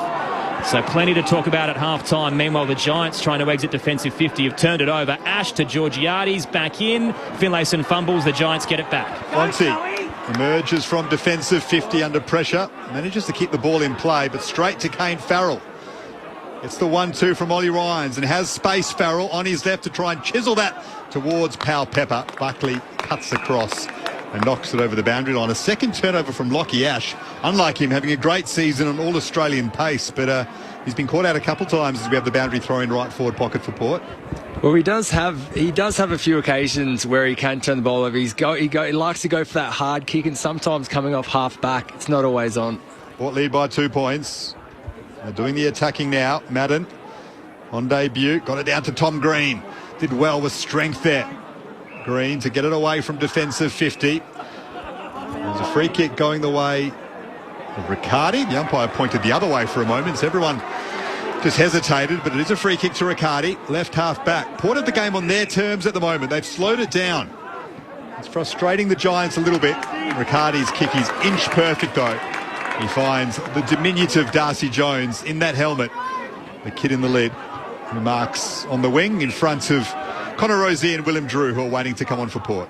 All the way from Kalamunda, Darcy Jones up towards the 50, 3-on-3 there. The power defenders rise as one and knock it to the ground instead of intercepting. Hogan, a handball to Toby Green, turned into trouble, and Butters wraps him up 35 out. Port by 2. The Giants inside 50 late in this second term. Tossed up. Madden wins it down, falls into the footy as well. Butters rips it away, handed it off towards Mead. Around the body, screws it towards the broadcast win. Finlayson did well on the bounce. Hands it to Burne-Jones. O'Halloran closes. Had to rush the handball. It's picked off by Ash, and he's wrapped up in a tackle. We'll get a ball up in front of the benches. Port Adelaide currently lead 5-6-36 to the Giants 5-4-34. Saturday night footy on ABC Sport. Getting close to half-time. 27 minutes gone in the second term. And that's a free kick to Madden. Playing his first game of AFL football. Country New South Wales product. No doubt plenty of family and friends in attendance as Nick Madden sends it long into attack. Hogan didn't quite time his jump off hands. Good tackle by Willem Drew on Lockie Whitfield. It's been a bit quiet, Whitfield, but that was a good defensive effort. We'll have a ball up as time ticks down towards half-time. Port leading by 2 points. Ball up just inside 50 for the Giants. Butters too clean in the stoppage. Just runs through, gathers and hands it to Sin. High wobbler up towards the eastern wing. It's bouncing into a paddock. Iden's there. Can gather close to the boundary line. Powell Pepper's happy to let him get a disposal away. And casually places it forward to Riccardi. Very far from home. Over the top. In-point pass to Tom Green. Right in front of his fan club. Right half forward. Kicking to the pool end. Tom Green, high searching ball. Hogan's placed, edged with the body, gathers at the back, wanted to share it instead of going for glory, and he's done very well. It was an ugly mongrel of a kick, but central straight to Darcy Jones, who was 20 in front. I'll debate that. I think he meant to kick it with that style to get it over the defender into Darcy Jones' midriff. Give him a lot of credit. It was a good finish if he was, Garbs. I think it was skillful. That was almost Hogan. Belly of the ball, forward roll. But he has hit his target, so you've got to give it to him. I think he's still flat that he dropped the mark. He's looking at the ball going, what? Oh, better throw it on the boot. I think he meant that. I'm giving you more credit than you are. Darcy Jones comes in, straight in front, 30 from home, clean finish. right on the cusp of half-time. The Giants snatch back the lead. 6:4:40 to Port Adelaide's 5:6:36. Saturday night footy on ABC Sport with Jason Saddington and Joel Patfull. Garby, I'll give you that he wanted to kick it to Darcy Jones. Like, he hit his target, but I don't know if he wanted to execute it exactly in that manner. I think he might be right, Garbs. He was almost shocked that he had that much time as well. He kind of dropped the mark and stood there for a second, but it wasn't a textbook job of the footy, but it definitely got the job done, didn't it? One of those golf shots where you have to try to squeeze it under a tree, but still get it to rise. It's one of those ones from Hogan, I think. Yeah, my golf's not good enough to even pick out that. The Giants lead by 4 points. Great assist by the Coleman medalist. Darcy Jones converts. Half an hour gone in the second term here in Canberra. Good tackle by Drew on Tom Green. Tom Green up to 16 disposals, having an influence. So Drew trying to shut him down. Ball up, still in the centre circles. Umpire's taken a tumble. On his feet now. Farrell gathers the football. That is a spiral all the way to the top of the square. Bounces just wide of Georgiades and Taylor. Georgiades throws a leg at it. It's through for a behind, but Kane Farrell's a big kick regardless, but when it starts torpedoing like that, it went about 75 metres. Giants lead by 3 points. That's why they were so dangerous when they had Farrell and Houston, because both of them had limitless range. And they've still got one of the weapons available to them. Clock ticks down in this second term on a cold night in Canberra. And the crowd riding a close contest on ABC Sport. Port up towards the eastern side. Drew dives on top of the footy and shoots a handball to Burgoyne. He gave it across to Burton. Caught in a meat sandwich, will get a ball up. Big day of footy, lots to talk about. And you can get in touch as well, 0437 774 774. Vicentini down to Butters, and a rolling kick will wrap up the first half here at Manuka. And it is the Giants by 3 points at the major break. Port by 2 at quarter time, and a seesawing affair in that second quarter as the lead continued to change hands. We saw it bounce back and forth 5 times. And now the Giants lead 6:4:40 to Port Adelaide's 5:7:37. Goal scorers at half-time, 2 to Riccardi and Rioli. Singles to Thomas, Jones, Cadman, Hogan, Rosie, Farrell and Jackson in his second game, who's looked quite good, the youngster for the Power. Aaron Bryans and Daniel Garb with you on ABC Sport. Your experts Jason Saddington and Joel Patfull have seen this seesawing affair and the momentum swings, but who is really on top, Sado, with the Giants up by 3? That's a very good question. I feel like we're at the same point we were at the start of the game. I don't really know what's happening here. It is. It's just kind of a bit of a grind both ways. It's sort of free-flowing, but there's quite a few turnovers, isn't there? They're just giving the ball back, sort of around half forward, both teams. And no one's really able to capitalise on those turnovers. You know, you think teams, when they're at the top of their game, when they're putting pressure on the Oppo or the Oppo turn the ball over, they actually punish them and they send it straight back through them. You know, and the Giants at their best do that as a tsunami and get the ball inside 50 and kick goals and punish you on the turnover. Both teams just seem to turn the ball over, but are unable to then punish them on the way back through and execute off the back of the turnovers from the Oppo. So it's just this bit of a grind and an arm wrestle, and you know, we're not getting a lot of goals kicked, not a lot of shots on goal, but it's not a game that's stoppage and stagnant. It's moving up and back. So, you know, where do we sit with it? Now, I don't really know. You know, it's just a bit of a game that's just sort of rolling along at the moment, and it's almost who's going to grab it and make the most of their momentum or make the most of their opportunity. I think you summed it up perfectly. It's a bit confusing, really, isn't it? No one's really grabbed the game and put their stamp on it and really kind of executed their game plan well. You saw Port kind of change it up a little bit towards the end of that half, where they started to hit a few more short possessions and try and control the ball by foot rather than kicking it long, because Buckley and Taylor were so dominant in that first quarter. So both backlines, like you said, really kind of dominating. Any long ball that goes inside 50, it looks like it's going to be a turnover. So if you're saying that and you're a Port Adelaide fan, you're pretty happy. I mean, you've come here against a team that's won 3 in a row, or looking to win 3 in a row. You've lost 4 in a row. And you've got it in an arm wrestle situation at half-time in Canberra, where you feel, all right, we're a chance to steal this off the Giants, and we can just stay in this sort of situation and they can't get their flow going. Well, often that's how you get back into some form, isn't it? You just sort of wrestle one out and, compete hard, nothing flash about it, and you grind out a win and that sort of kickstart you again. So you bang on, Garby. I mean, if you're Port, you're going, okay, we're in a game here. We're doing a good job. Now, let's see if we can maintain this sort of effort and try and pinch it late. But the key is going to be whether they can keep scoring. So they're going to have to kick a score to win, and it's finding those options inside 50, kick a goal. Georgiades has been well held. Finlayson hasn't had much of the footy. So who's going to step up? Because they're going to need someone to kick multiple goals inside that forward 50. So who's that player going to be? Rioli's looked dangerous when he's down there, so he's probably the one that might kick 3 or 4. But it's finding those multiple avenues to goal that can get them over the line. And it's probably their ball use. I think you mentioned one of the players when they got it. Kane Farrell got his hands on it, the passage of play. They got it to Finlayson. I think Butters touched it, and they got the ball inside 50 with some really good ball movement. And just waiting to hit their options. So that is the key for Port and the Giants. Their concern is a little bit. Their player welfare in terms of an injury front. There's a few. Obviously, Toby Green's got the hit. Riccardi, as we know, came off with a bit of a hip complaint. Leclerc spent a long time off that quarter from his front-on hit. So that's probably the concern for the Giants. But even in the front of it, Jesse Hogan still battling away a little bit, isn't he? He's not in his peak form. Riccardi's probably looked particularly their best forward, but. Yeah, I mean, we were in a fascinating spot at half-time. Of course, you want a close game if you're a fan and you're a spectator and you're watching or listening at home.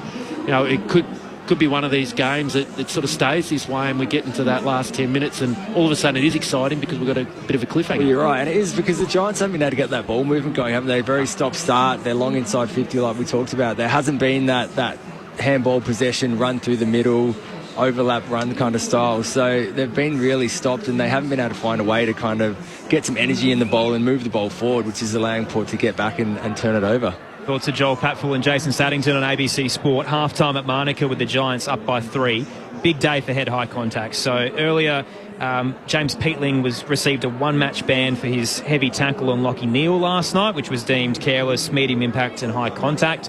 The earlier game, which we'll break down in a moment's time, Mark O'Connor was essentially clotheslined by Jed Walter, and he might be lucky to escape with a fine considering that O'Connor played out the game, but the tall son might be under a bit of pressure there for the swinging arm. And then Tom Stewart ran past the footy, big hip and shoulder on Noah Anderson, and didn't hit him high, but the actual impact forced him into the turf and his head hit the ground, and no news yet on if that was officially a concussion. But the first one out of this game was the Leclerc hit, so Kane Farrell with a hip and shoulder after he disposed of the footy. Didn't look high, but then Leclerc has the split lip. We've seen a couple of replays. Do you feel like Kane Farrell's in a bit of trouble, considering that Aliir currently hasn't returned to the game, but he is yet to be subbed out? That's probably a little bit of the determining factor, isn't it? I mean, the way footy's sort of gone, Farrell didn't have to make the contact, did he? Like, he didn't have to run in and make that physical contact on Aliir. Aliir had got rid of the ball. Farrell probably could have pulled up on his momentum. So the way the game's moving is like, well, it was unnecessary contact in the end that you didn't have to make. So, that's the bit where I think it becomes a bit more interesting these days. You go back a couple of years and no, there's no problem with what's just happened. It's such a fine line, isn't it? I mean, I don't think there's much in that at all. And if anything, I reckon Leclerc might have bit his tongue or bit his lip on the way through. And then potentially got a bit of whiplash, which has caused some head concerns. So, I mean, it's a really difficult one. You talk about the Noah Anderson one, and it's a legal bump, but he's hit his head on the ground, like the outcome versus the actual action and how that sits. So I don't know the answer. So it's the same bit on that. I mean, he ran past the ball to make the contact. So you didn't have to. You could have gone for the ball and not made the contact. But he delivered a fair hip and shoulder, which is in the rules. I don't see how you can suspend Tom Stewart for this. Yes, he's run past the football, but you can still hip and shoulder. You just can't catch anyone high. There's a risk of hip and shouldering now because it's so hard to avoid the head. But he has managed to do that, be it by luck or design. It's unfortunate that Anderson's hit his head on the way down. But I think Tom Stewart's very unlucky if he gets suspended as a result. We have swings of adjudication when it comes to the tribunal, and previously it was potential to cause serious injury, and we often tend to penalise based on the injury over the actual action. And the last couple of instances over this season have almost been the opposite. So Alex Pearce got off for his bump on Darcy Byrne-Jones because it was deemed that he was actually trying to mark the footy, and there was reasonable, that contact. Lloyd Meek was the same on Patrick Lipinski. It was a reasonable attempt to spoil, even though he did land on top of him and concuss him. Braden Maynard, if you go back to the incident with Angus Brayshaw, where it was deemed he was trying to make a contest, and it was... I know that was a long time ago and we've tried to change the rules, but there is a bit of a trend here where if you're doing the right thing legally, even if you do hurt... What was the intent on this one, though? This is the problem where Stewart has run well past all. He wanted to make contact with him. I certainly sit and say, I'd hate to see him suspend as well. I'm sort of playing devil's advocate a little bit on it. And I guess probably the confusing bit is you don't know. You don't know what's going to happen. It's a toss of the coin. He could get 3 weeks. He could get nothing. And that I think that's the frustrating bit sometimes for the fans. You don't actually know what's going to happen with these things. It's unbelievably hard. And like you say, these are split-second decisions that are happening. And even with Tom Stewart and Noah Anderson, you don't know whether the impact of the bump is a whiplash concussion, and that's why he landed on his head. Was he concussed when he hit the ground? There's so many variables, and force. How much force was there? What's reasonable force? So there's so many things that go into it. So it would be a shame to see him miss a game of footy or multiple games of footy. It could be 1, could be 4. No one really knows. So I guess we'll see. Might get to the end of the night and he's not concussed at all anyway, and none of this really matters. So, yeah, it's crazy just how hard it is to gauge the AFL right now, and when it comes to tribunal suspensions. I guess it's fun looking on and speculating about it, but for the players, I imagine it's an absolute nightmare. Well, it gives us plenty for us in the media to talk about, doesn't it? But yeah, if you see the vision, and to paint a picture for you, the footy has just gone past them when they collide, Noah Anderson and Tom Stewart, but if you watch it as he approaches, he makes a beeline for Noah Anderson. He's never really targeting the ball, but the hip and shoulder is a traditional clean, fair one. It's to his hip and shoulder in response. There is no high contact, so I guess that's what Geelong could argue, is that it's a reasonable bump, and the action that's resulted afterwards was just unfortunate. The thoughts of Jason Saddington, Joel Patfull here at Manuka Oval, half-time with the Giants up by 3 on ABC Sport. It is great to have you with us for what has been a big day of footy, and there's still a lot to come. North Melbourne and West Coast tomorrow from 2:30 Eastern, Carlton and Essendon as well from 6:30, and then of course the King's birthday to come on Monday. Home of footy is the ABC Listen app. It is great to have you with us on it. It is Saturday night footy on ABC Sport. Time to get the latest from the ABC Newsroom.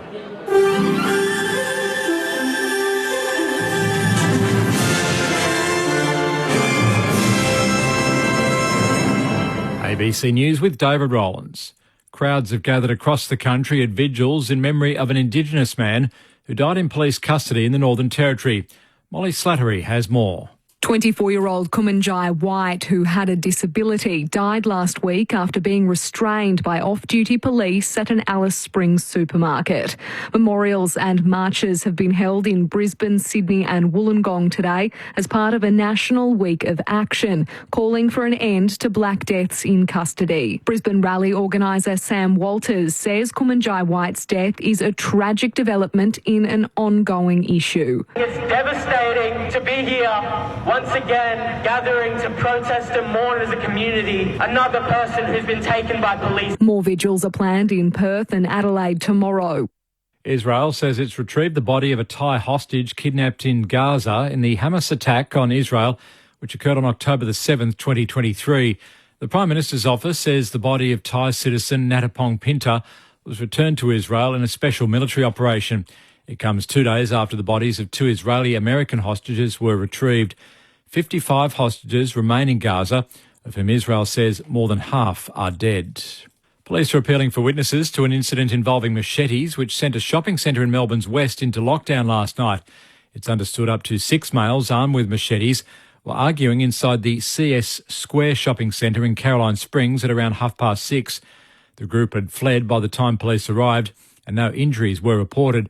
Shopping centre worker Audrey Young says it was a frightening experience. I saw the girls that work at the beauty bar, they started running and everyone started running as though something was really bad happening. I instantly panicked and I ran out the back and I called the police. I was actually extremely terrified, Last night's incident follows a dramatic pre-organised gang brawl involving machetes inside the Northland shopping centre in Preston less than 2 weeks ago. South Australia's Department for Environment and Water will explore fresh water flushing as a potential measure to fight the large-scale algal bloom which has spread to the Coorong. The bloom has killed marine life throughout South Australian seas in the past few months. It's recently been detected in the fragile saline environment of the Coorong south of Adelaide.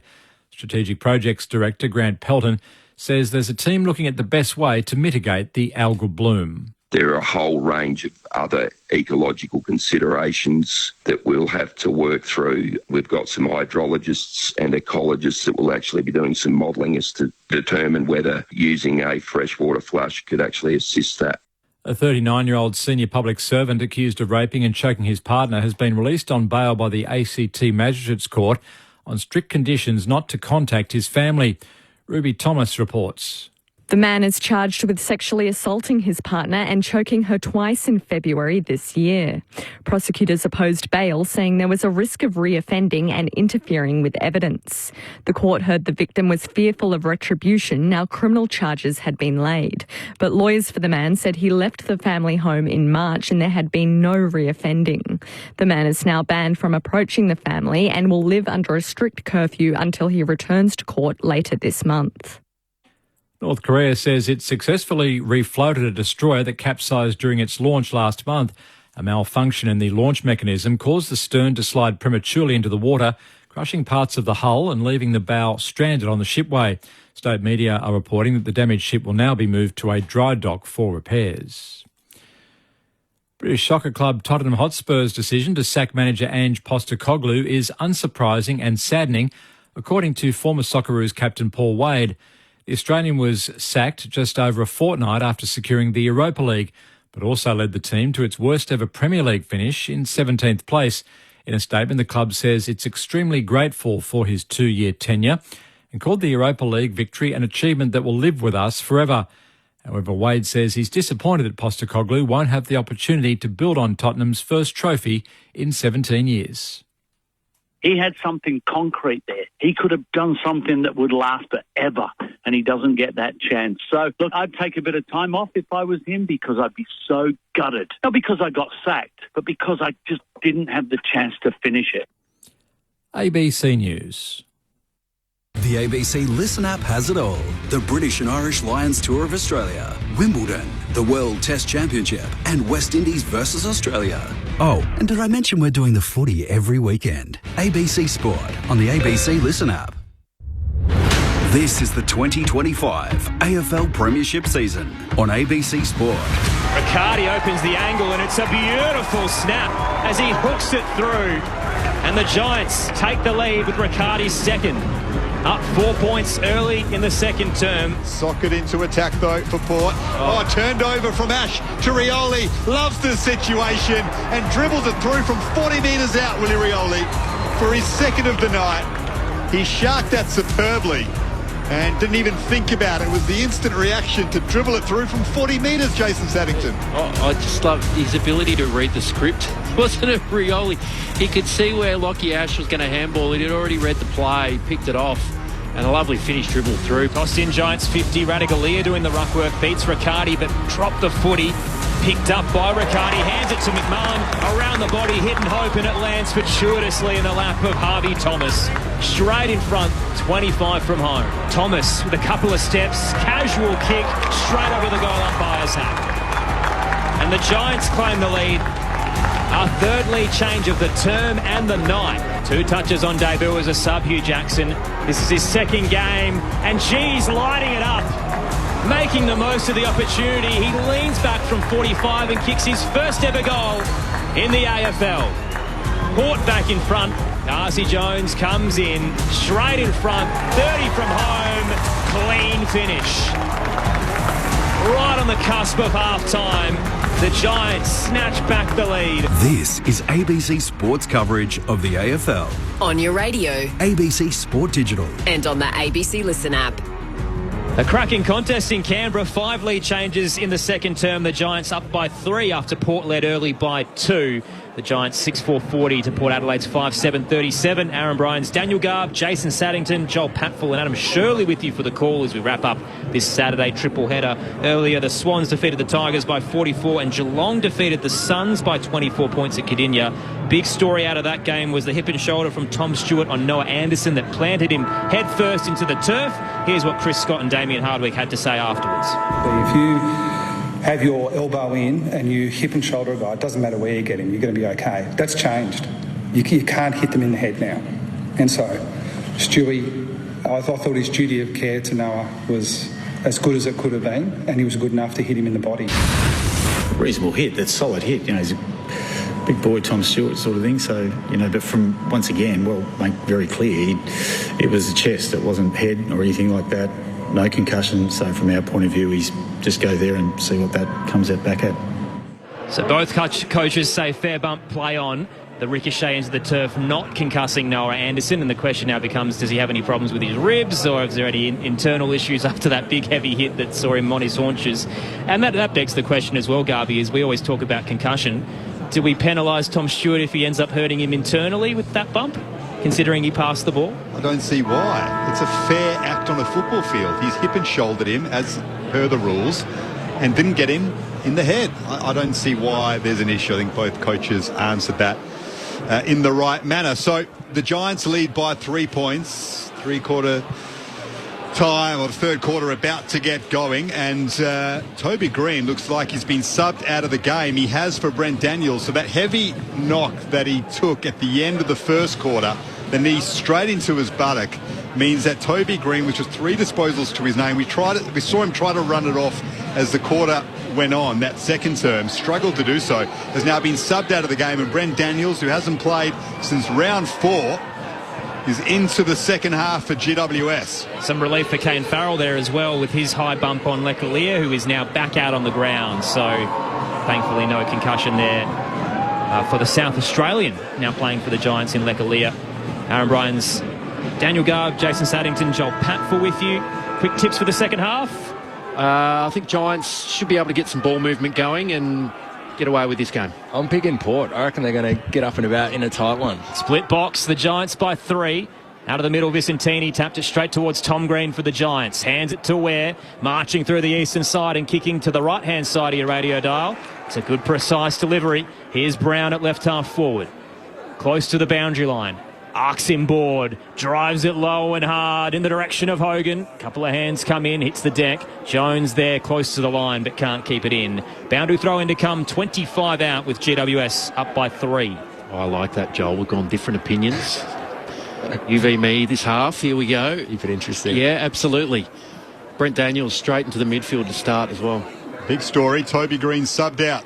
Daniels, his first possession in 8 weeks. Little handball to Darcy Jones. Bedford scraps away, wins it, gets it to Whitfield. Snapping from 40, pulls it across the face and out of bounds on the full. Lockie Whitfield. So the Giants lead by 3 points. The Giants have Brisbane away next week. They'll want their captain in green fit for that one. Doesn't look like a serious injury, but sometimes those corkies can linger, and it was a bad one. Well, 5-degree weather doesn't help it either. Alea to Wines, the exiting kick to the eastern side. Fonte Rose couldn't claim it. Bergman tries to thread a kick through. Ricocheted off a couple of shins. Boat gives it away. Tom Green for the Giants. Screws it into the 50. Cadman again. Contested marking tonight has been elite. Kelly's all alone central. Cadman tries to hit him, but dropped it casually and misses with a wide kick. Flung towards centre-half forward in the end, and Georgiades cuts it off. His delivery wasn't great either. Vicentini now under some pressure. Butters with a beautiful ballerina spin as he tries to pirouette and gather the ball. Couldn't do so cleanly. Cadman gets another crack. Chipping kick to Darcy Jones. Only found Rosie, the skipper for the Power. Up the eastern wing now. Looking for Rioli. Didn't quite reach him. Buckley with a handball inboard. And here's Madden. Madden didn't have too many options, so just threw it on the ball and torpedoed it all the way inside attacking 50 over the head of Cadman and Alea. Wines tracks it back, but they missed his target. Jesse Hogan pushed off the football. Good recovery from Wines. Deep in his own defensive 50, but then misses Alea. Gathered by Darcy Jones. Now to Ware. Centering ball on his left. Well done by Bergman.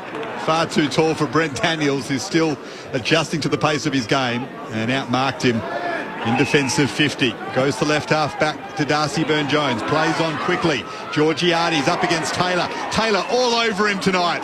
What a game he's having, the superstar defender for GWS. Beat him in that contest as well. And then Radaglia outmarks Harvey Thomas. And Georgiades just the 4 disposals, still without a score for the game. Sam Taylor, one of the very best in the competition, showing why tonight in Canberra. Big save back to Burton and now Wines. Through the middle go Port Adelaide. Kick for Bergman. Marks in front of Daniels.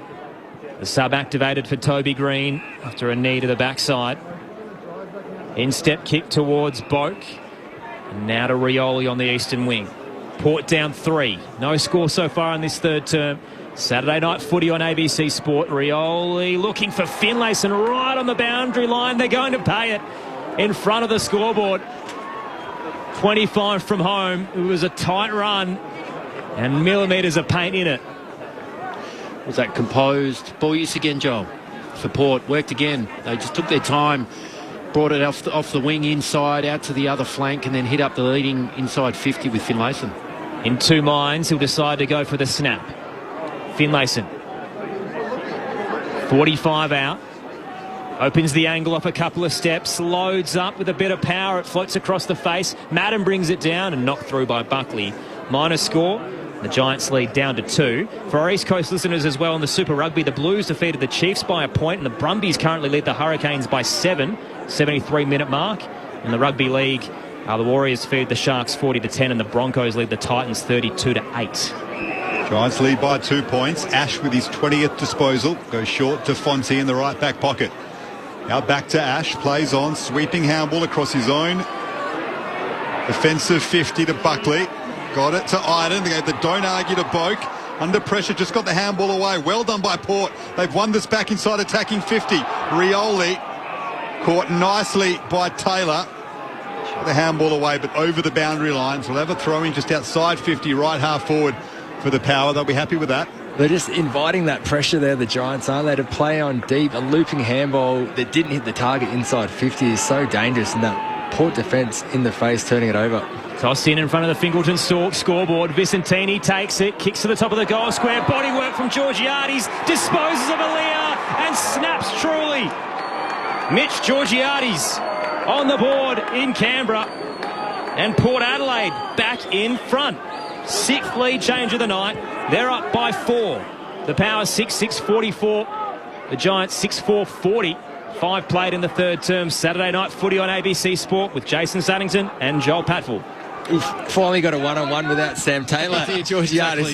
He was that wrapped that he just bench press, let Alia off, and uncontested goal inside 50 in the end, wasn't it? Just too strong, deep inside 50, but good bit of play. It was 2 one-on-ones, key one-on-ones that they won there in the ruck, obviously, one-on-one, clean possession, and then deep inside 50. So Georgiades would be happy with that. It's a tough gig playing key position when Sam Taylor and Jack Buckley rock up there, isn't there? But he was happy to get that bit of a mismatch deep inside 50.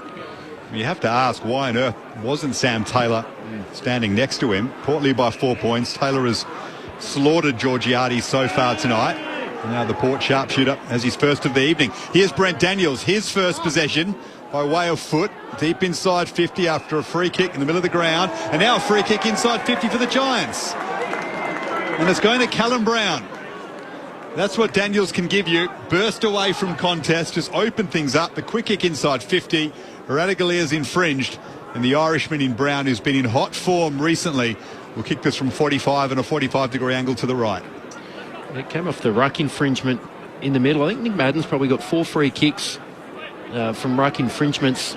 Daniel's smart to just get around the back, get the handball received. 8 goals in his last 3 weeks for the out-of-contract at end of season Callum Brown. That is not his best effort.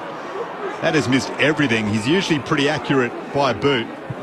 But normally when he's kicking his best, he gives it the full 60-metre kick. He just poked at that, kicked at 35 and pulled it. He could send it into Parliament House if he wanted to, Callum Brown. That's when they go straight.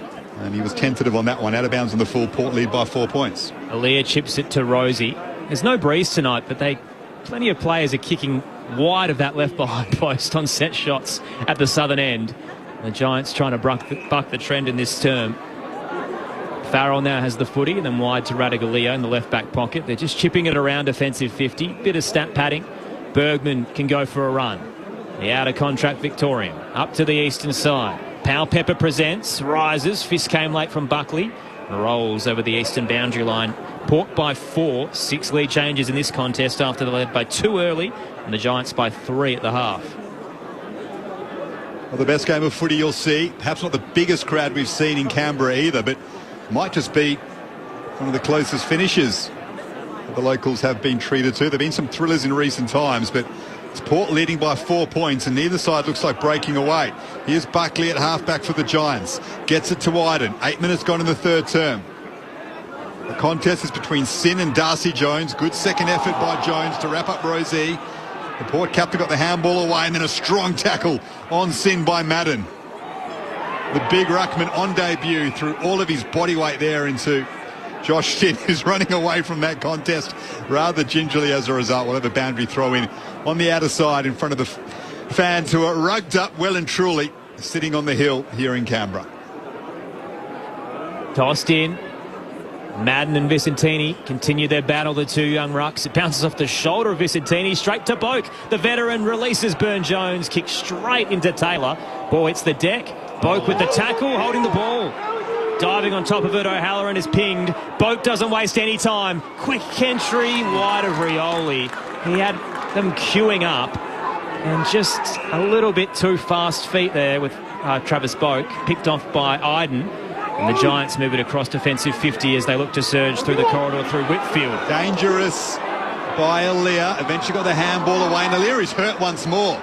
Second time he's been felled. Port have it back, more importantly, at half forward. Chipped over the top. Well done, Buckley again. Beat Powell Pepper once more. He's having an outstanding game, Jack Buckley. That seemed a certain mark and shot from the right forward pocket. But Buckley came from nowhere to intervene. Boundary throw in, just forward of the wing, outer side for Port. As Alia cops another hit, this time from Vicentini. Looks like it wasn't head high. Side on. But Lekalia's not having the best night of his, 15-game AFL career. Crunched by the biggest bloke out there. That's 2 hits on Lekalia. The earlier from Kane Farrell, tossed in, and a tripping free kick going the way of the Giants. So Lekalia's out of contract this year. South Australian who wasn't finding himself in the best 22, and there were rumblings that maybe the clubs could come asking. He might be a bit frustrated if he ends up at Port Adelaide and has to join a couple of blokes who've cleaned him up across tonight. Can't beat him, join him. There you go. Out to the eastern side, Jacob Ware, he's another South Australian. And a Balaclava. To Ash, kick off a step, placed poorly, straight to Georgiades, turnover for the Power, Butters inside 50, bouncing in the path of Powell Pepper, couldn't break free of Buckley and has walked over the line in the right forward pocket. Port Adelaide by 4, but inside 50. So probably in the last 5 minutes, the Giants just keep turning the ball over. In this back half, Port just can't find a way to punish them, though, can they? They can't get the shots away and put the scoreboard pressure on when Giants just keep giving them a look at this footy inside 50. Here's an opportunity. 11 minutes gone in the third term. Port lead by 4. Boundary throw in attack for them. They wrap up Powell Pepper. So we'll throw it up again. Lockie Ash, 24 disposals, but a fair few turnovers. And some of them in dangerous positions as well. Not going well by foot. The Giants dynamo. Here's Madden on debut. Eventually gets rid of it. Ash snaps it over his shoulder, but straight to Rosie. Another Lockie Ash turnover. That one under pressure, but it's been marked by Rosie. He'll kick from 50 on a 45-degree angle to the right as he tries to put Port 10 points in front. Well, it's a couple in a row, isn't it? Lockie Ash, not his best couple of minutes. You want to try and keep that boundary side. If you're going to quick kick out of the pack inside 50, you want that on the boundary at least. So a couple big turnovers. This would be a captain's goal. Rosie looking for his second of the night from 48 metres. It's across the face to the right. Through for a behind. So Port lead by 5 points. Not taking their opportunities at the moment. They've got the Giants under pressure. GWS captain Toby Green subbed out with a cork to his buttock. Brent Daniels on. So one of the Giants' prime movers out of action as well. Himmelberg short pass to Alia, right back pocket again. The kick just soft. floated through the air to Taylor. Rosie closes and they get around him as he knocks it over the boundary line at left half forward. Adam Shirley downstairs. Speaking of substitutes, Christian Moraes has been warming up in earnest for the last 5 minutes. Looks as though Port Adelaide might be acting on their sub soon. Toss back into play. Port by 5. The Giants just need a little bit more intensity with their delivery. Beats both rucks and an awkward bounce for Boak. Butters on top of it, trying to rip the ball out. 2 to beat. Tom Green, the contested ball, gathers, meets another in Willem Drew. Ball up to come left half forward for the Power. Port lead by 5 points. 30 minutes gone in the third term. Saturday night footy on ABC Sport from the nation's capital. Lucky Ash fumbling at half-back. Knocked off the football. Power squeeze it forward. That might be insufficient intent. No. Right decision by the umpire. It'll be a throw-in. Left forward pocket for the visitors, who are 6'9", the Giants 6'4", 40. It's an arm wrestle. Port won't mind that as they try to snap their 4-game losing streak. Here's Aaron Bryans, Saturday Night Footy on ABC Sport. Tossed in 40 out. Finlayson tried to get the shallow drop. Copped a stray knee for his luck at the back of the head. And a kick towards the boundary line by the Giants. Just trying to clear it for territory is deemed insufficient intent as it rolls over the line. Ian Hinckley's patrolling the boundary line like an under-12s coach right now. It's almost EPL style as the manager just makes his way up towards the attacking third. He's directing Boak, who arcs inboard, sets up the kick towards the top of the goal square. Fist comes from Himmelberg and it rolls over the line, 20 from home. It's a real opportunity for Port at the moment, isn't it, Joel? If they can just get a goal on the board here while they've got this momentum, plenty of ball in their front half, it just breaks the game open probably more than what we've had so far and just puts the pressure on the Giants. When you're away from home, that's what you need to do, just layer some pressure. Riccardi in the back of Finlayson. Josh Kelly gathers it. Back to Riccardi. Clears the area. It's that kind of game. It's scrappy. Radaglia camped underneath it. Takes the mark. Watched it closely like a rugby league fullback. And took the grab before it hit the turf. Goes back to Zerk Thatcher. Port have the game on their terms at the moment, but their lead is only 5 points. Here's Burden. Fans it out to right half forward and finds Josh Sin. He'll want to dart onto his left. Does so now. Looking for Taylor and Georgiades. Taylor spoils it away again. Richards in front of Tom Green. And the ball stays in play just. We'll have a ball up half a metre out from the boundary line. Right half forward for Port. It was 6'9", leading the Giants by 5 points, 6'4", 40. Great to have you with us on ABC Sport, the final game of this triple header. 2 to come tomorrow, the Roos and the Eagles and the Bombers and the Blues. Tossed in Ware, darting in traffic, tumbling exit, rolls straight to Burgoyne. Back into the 50 for Port Adelaide. Well placed as he pinpoint passes to Finlayson. Stepped inside, looking to pass. Umpire's happy to let him go back and take his set shot. They just set up so well behind the ball at the moment, Port. Every time Giants, they're under pressure at the contest, so they're having a quick kick out. But Port is set up so well behind the ball that they're able to win the ball back and send it back inside 50. Hopefully here, Finlayson can capitalise on this and give him that extra squeeze out of a lead. A once dominant side at locking it inside their forward half. They've gone from 3rd to 11th this year, Port Adelaide, but starting to see some of the power of old. Finlayson crosses the paint of 50 on the left. Plenty of power and no accuracy. And out of the full. The Power's lead remains at 5. We're 16 minutes to the third term on ABC Sport. Jason Saddington, Joel Patfull, your experts tonight. Well, you're right, Sato. Just blown a few of those opportunities the last 5 minutes, haven't they? Really dominated inside 50s and have been able to actually hit a target as well. So just not able to convert. Really need to make the most of these opportunities in the next couple of minutes. Iden from the left back pocket up to the wing. Slapped away from Cadman by Alaire. Boundary throw in front of the Tom Green fan club. Inside 50s, 9-4 in favour of Port this quarter. They are suffocating the Giants right now. We can't get any midfield run, Jason Saddington. Absolutely not. They can't get any clean ball. But often what happens when teams had so much momentum and can't score, the other team out of nowhere, almost like Australia the other night in the soccer, just pull something out of nowhere and get a goal, and it just sucks the life out of the team that's had all the momentum. Who's the Riley McGree, Aziz Beige for the Giants right now? I mean, they need a Brent Daniels or a Darcy Jones to spark them in the midfield. I mean, you can notice the absence of a Finn Callaghan right now. Josh Kelly can't get in the game, only 8 disposals. Whitfield hasn't been effective right now. They're asking a lot of Tom Green. It's the Achilles heel of the Giants. Their midfield fragility at the moment, and Port are making the most of that in play, but not on the scoreboard as Finlayson wraps up Riccardi. Another ball up on the outer side. Port leading by 5 points, but really they should be out to a 2 or 3 goal lead on the balance of play, it feels. Riccardi impeded by Finlayson. Free kick in the ruck contest. The Giants have it at left half back. And the good news out of their camp, the rumblings are that Callaghan and maybe Jake Stringer could be back next week for their game with the Lions. Leclerc, dangerous kick into the central corridor. Iden sandwiched between two power bodies who collided in the air. Pepper and Richards. Ball hits the deck and Pepper's a little worse for wear from that one. They threw their bodies in, and the Giants lucky there not for a dangerous turnover. Out of the stoppage, Ware shoots a handball clear to O'Halloran, and he thumps it. High spiral towards the 50, backtracking Aaliyah, couldn't reel it in. Now the race is on with Cadman. The tall Timbers marching towards left half forward for the Giants. And Aaliyah knocks it over the boundary line. Port's lead at 5. Low scoring third term here at Manuka as the temperatures drop down to 6. Just the decision-making with the ball, isn't it? They want to go back through the middle, but that's not the play to kick it 40 through the middle. And then even Xavier O'Halloran had the numbers, needed to work with handball instead of kicking it long inside 50 again. Andrew throwing outside attacking 50 for the Giants. Port, though, clear the area.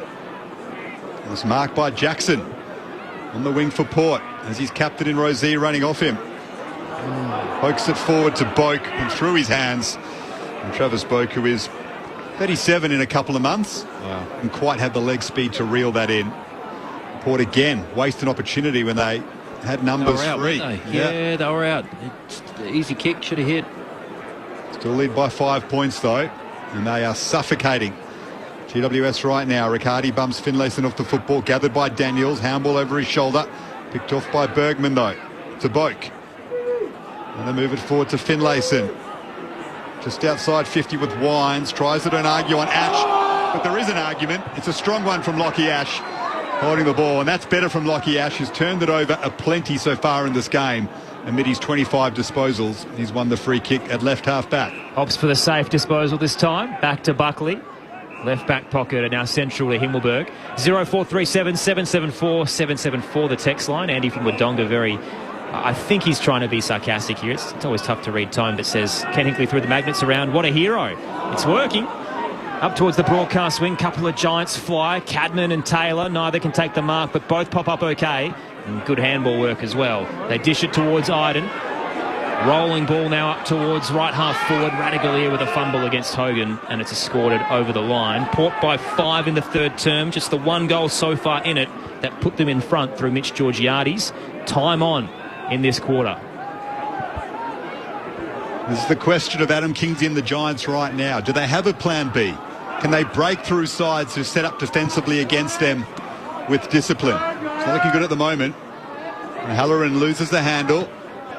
Gathered well by Bergman. Left foot kick up the wing. Fonte's knocked off it by Burne-Jones. Boundary throw-in just forward of the wing for Port. I mean, that's a concern for them right now. They just don't seem to have the nous to play through it, Joel Patfull. Well, you're right, and it's finding those opportunities when they can do it and when they can't do it. So it's quick kicking out of a stoppage or using your hands to run it out, hitting the short target rather than kicking long, going for that 45 in the middle when it's not on. It's just that decision-making with ball in hand, and they're not getting that right at the moment. Tossed in, and Butters is wrapped up quickly off the drop by Daniels. Are they trying to find the orange tsunami? Is that what's holding them up at the moment? Just looking for a surge play that isn't really there central. Tossed in, another tackle late as Drew gets on top of Thomas. Ball's not coming out. Umpire will circle and call ball up.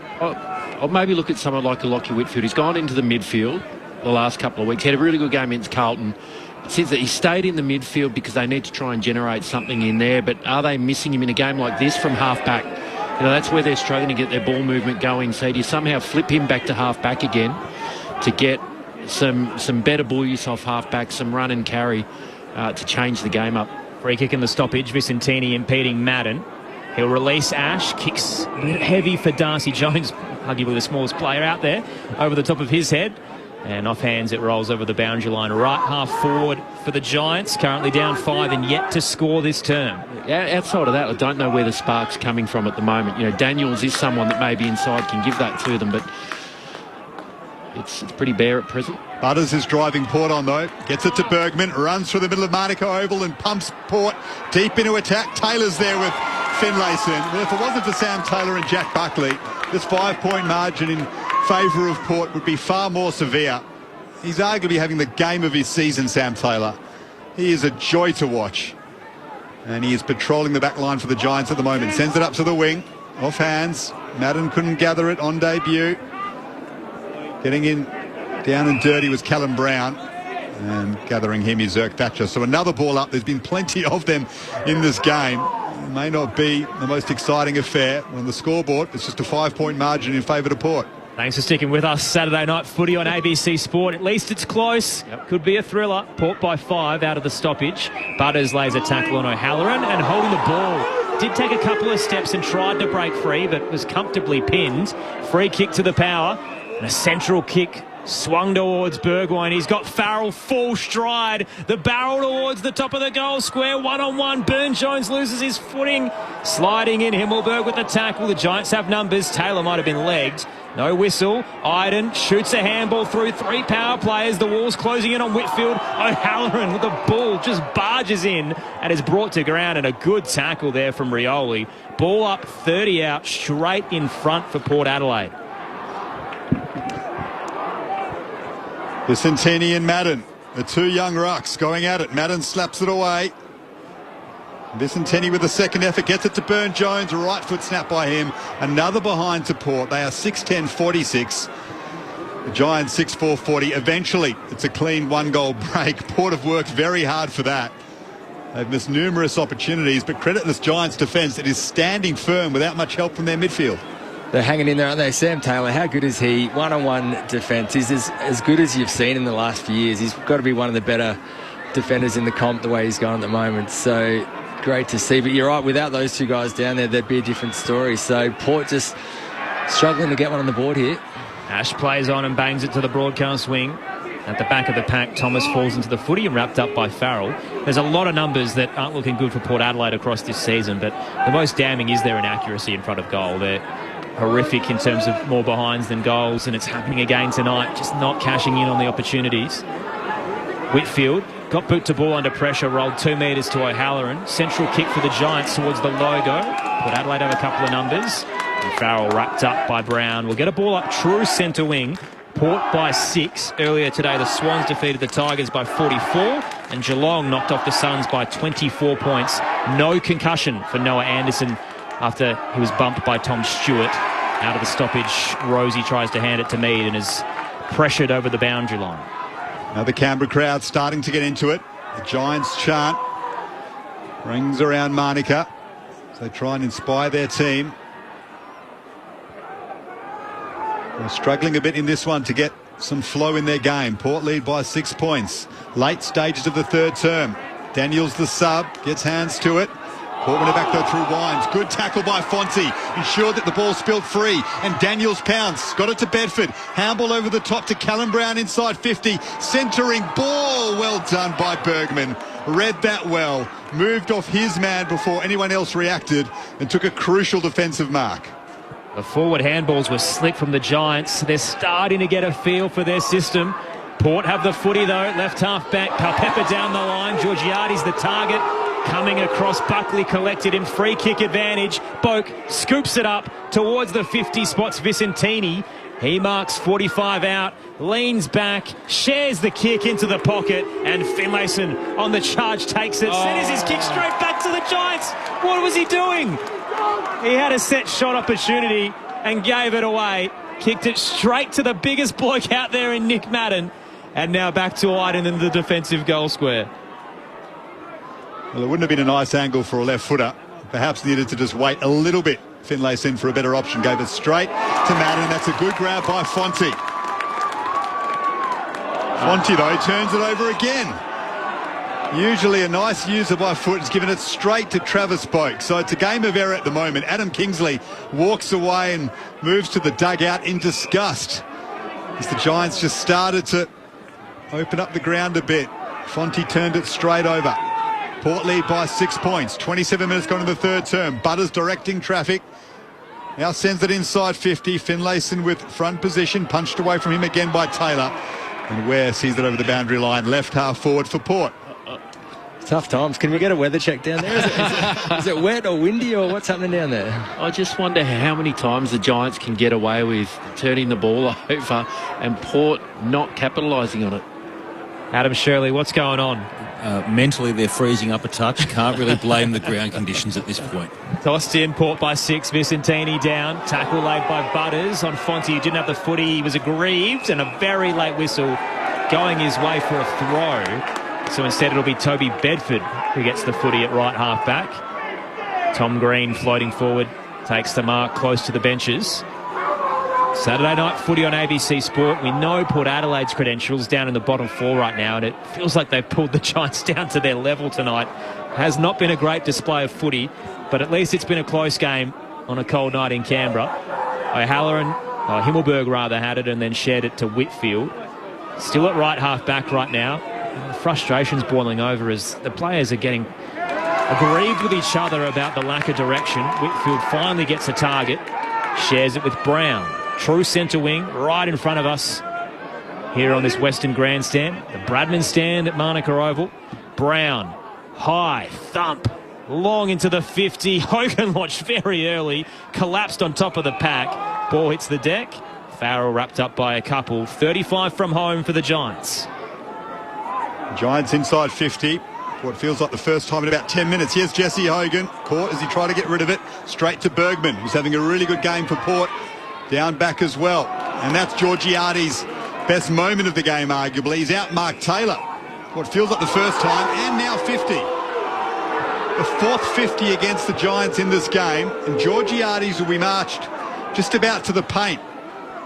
You might think about going for this. Gives it to Farrell instead. On that left, 52 out, Kane Farrell. Another behind for Port. Another opportunity wasted. 6-11-47. The Giants 6-4-40. Considering the lack of goals in this game, Port should arguably be out of sight. Yep. This is Brisbane last night, all over again. And Adam Kingsley will be frustrated that how have they not scouted Kane Farrell floating across a man on the mark 50 out. He's had 3 shots on goal from deep. Full charge as well, unpressured. Whitfield, long ball, searching to the broadcast wing. Alia's there, hands it to Boat for the power. Back inside 50, numbers in the hole for GWS. And Taylor with another intercept mark. League leader and his direct opponent, second in the competition, is at the other end in Alia.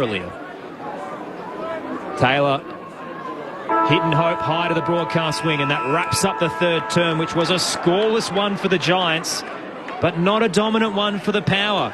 1-4, and they only lead by 7 heading into the final change. 6-11-47 Port Adelaide. The Giants 6-4-40. Goal scorers: 2 to Rioli and Riccardi. Singles to Jackson, Georgiades, Farrell, Rosie, Thomas, Jones, Cadman and Jesse Hogan, who started hot and has been quiet since. It is great to have you with us as we wrap up this Saturday trifecta of footy on ABC Radio, Sport Digital and the ABC Listen app. This is Saturday Night Footy on ABC Sport. Meet the people who dare to imagine. Making colour sing. You feel it. In Picasso, the piano, the Classic 100 and creative types with Virginia Trioli. Give me more of that. Where it's always free, always creative. ABC iView. The ABC Listen app has it all. The British and Irish Lions Tour of Australia, Wimbledon, the World Test Championship, and West Indies versus Australia. Oh, and did I mention we're doing the footy every weekend? ABC Sport on the ABC Listen app. This is the 2025 AFL Premiership season on ABC Sport. Tossed in front of the Fingleton scoreboard. Vicentini takes it, kicks to the top of the goal square. Bodywork from Georgiades, disposes of Alia and snaps truly. Mitch Georgiades on the board in Canberra. And Port Adelaide back in front. Butters is driving Port on though. Gets it to Bergman, runs through the middle of Manuka Oval and pumps Port deep into attack. Taylor's there with Finlayson. Well, if it wasn't for Sam Taylor and Jack Buckley, this 5-point margin in favour of Port would be far more severe. He's arguably having the game of his season, Sam Taylor. Giants inside 50. What feels like the first time in about 10 minutes. Here's Jesse Hogan. Port as he tried to get rid of it. Straight to Bergman, who's having a really good game for Port. Down back as well. And that's Georgiades' best moment of the game, arguably. He's out Mark Taylor. What feels like the first time, and now 50. The fourth 50 against the Giants in this game. And Georgiades will be marched just about to the paint. We might think about going for this. Gives it to Farrell instead. On that left, 52 out. Kane Farrell, another behind for Port. Another opportunity wasted. 6-11-47. The Giants 6-4-40. Considering the lack of goals in this game, Port should arguably be out of sight. Yep. This is ABC Sports coverage of the AFL. On your radio. ABC Sport Digital. And on the ABC Listen app. 15 inside 50s to 7 for Port Adelaide in that third term. A side that's off 4 consecutive losses by an average margin of 55 points. Season hanging by a thread, and they are not making the most of their moments. Up 7 points after a 1-goal-4 third term. The Giants went scoreless in it as well. It is a cold night in Canberra. Maybe the temperature's starting to set in, but the Giants look a shell of themselves, and Port Adelaide are not capitalising. Toby Green subbed out with a knee to his buttocks early in the first half. Lear's copped a couple of heavy hits, but he's still out there, and Port Adelaide yet to activate their sub, Christian Moraes. Aaron Bryans and Daniel Garb with you for the call, and Jason Saddington and Joel Patfull have been very patient in getting through this contest tonight. Is there anything you've taken out of this, boys? Well, it's a tough watch, isn't it, to get through that quarter. But, I mean, as a Port supporter, you'd be happy with the effort, and the execution just hasn't quite been there, moving inside 50. Like you said, 15 entries there, only a couple of goals. But for the Giants, they're offensively, they're just in all sorts, aren't they? They don't really know what to do. Their movement in front of the ball was so stagnant. There was 8 players in front of the stationary ball at one time, and just calling for the ball long on top of the head, and it's just not going to cut it. Their key position players need to get a bit more movement, get some separation, and get some space inside 50. It's just long to a pack. They need to find a different avenue going through. So we talked about whether that's chain handball and trying to get that tsunami kind of footy going, but it's just not really working for them at the moment, is it? So I wouldn't be surprised to see a few changes and throw the magnets around a little bit. But like we talked about in that quarter, what does that look like? What are their options through that midfield, and who can they bring in there to get the game going? Well, normally it's someone like a Toby Green that would sort of go through and try and change the game up for the Giants, but he's out. I mean, Port Adelaide, credit to them through that quarter. I mean, they dominated the play. They defensively were very, very good. The one bit that just let them down was that last kick inside 50.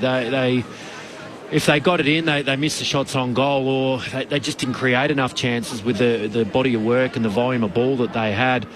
And the Giants, they just couldn't get anything going, like you just spoke about, Joel. They either tried to force the kicks inside, or just turned it over. Silly mistakes that just allowed Port to continually set the ball back in. They should be 3 goals up. I would have thought Port off the back of that quarter and the domination that they had. But having said that, we're at a 7-point ball game, and it's been a little bit of the Giants in that they can look average for 3 quarters, and then they did it last week, and all of a sudden they just something generates and off they go. I'd love to see them, once they've got that first little bridge kick or 25-metre kick, that they've got a runner coming past, and that's when they normally get their ball movement going. So, if you can hit that little 25-metre kick inside or in the back half, but then have a Lockie Ash or a Whitfield screaming past to get the handball received, to get that next layer moving, is the bit that we're just not seeing, and they are stagnant at the moment. But, precariously placed, certainly through the game. Hasn't been a great game of football, but,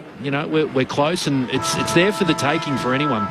Jason Saddington, Joel Patfull, your experts on ABC Sport. I was going to say, no Callan Ward to call on this week. No. Try and inspire the Giants at 3/4 time. Toby Green was out there, though. Beanie on, rugged up, subbed out at half-time.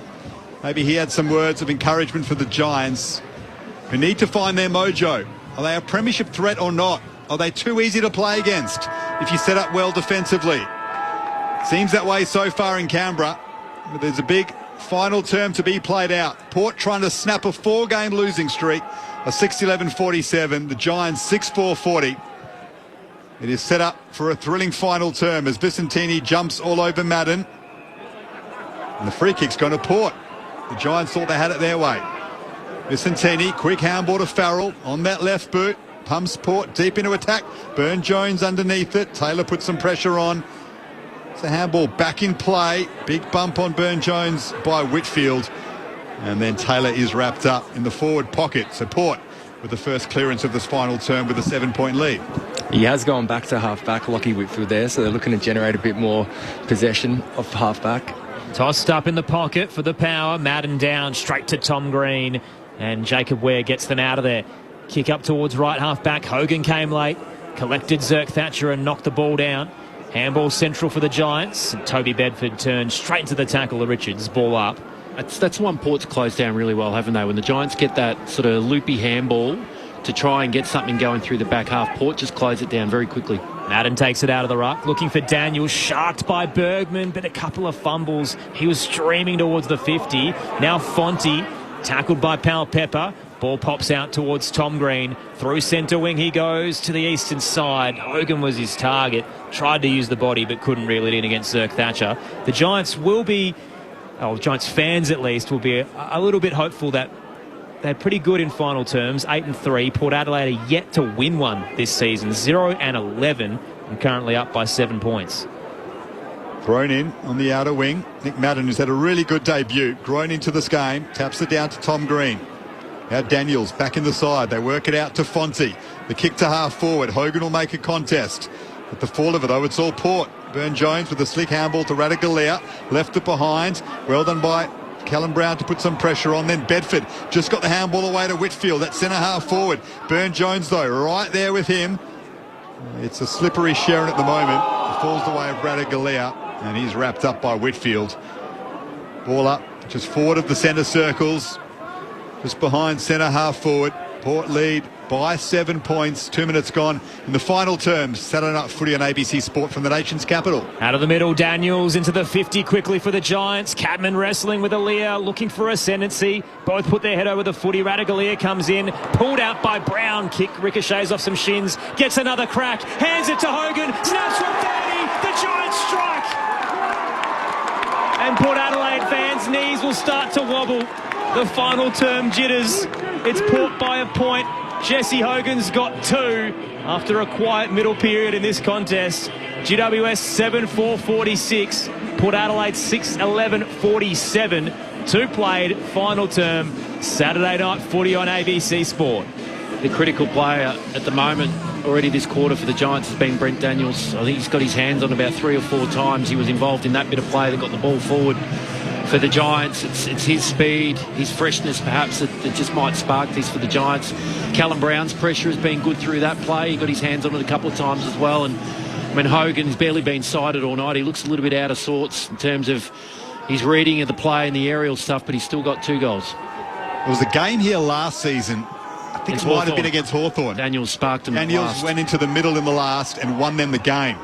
Maybe it'll be the same again. Port up by a point. They win this clearance to power. Deep into attack. Coming back is Ash, who just picks up the football in front of Finlayson. Under pressure. Had to put that into space. He did well to land the football in front of Bergman. And then Green, Tom Green, pushed him off it. Got it to Iden. Works it up to the wing. Well done, Cadman. Threw Aaliyah off the football.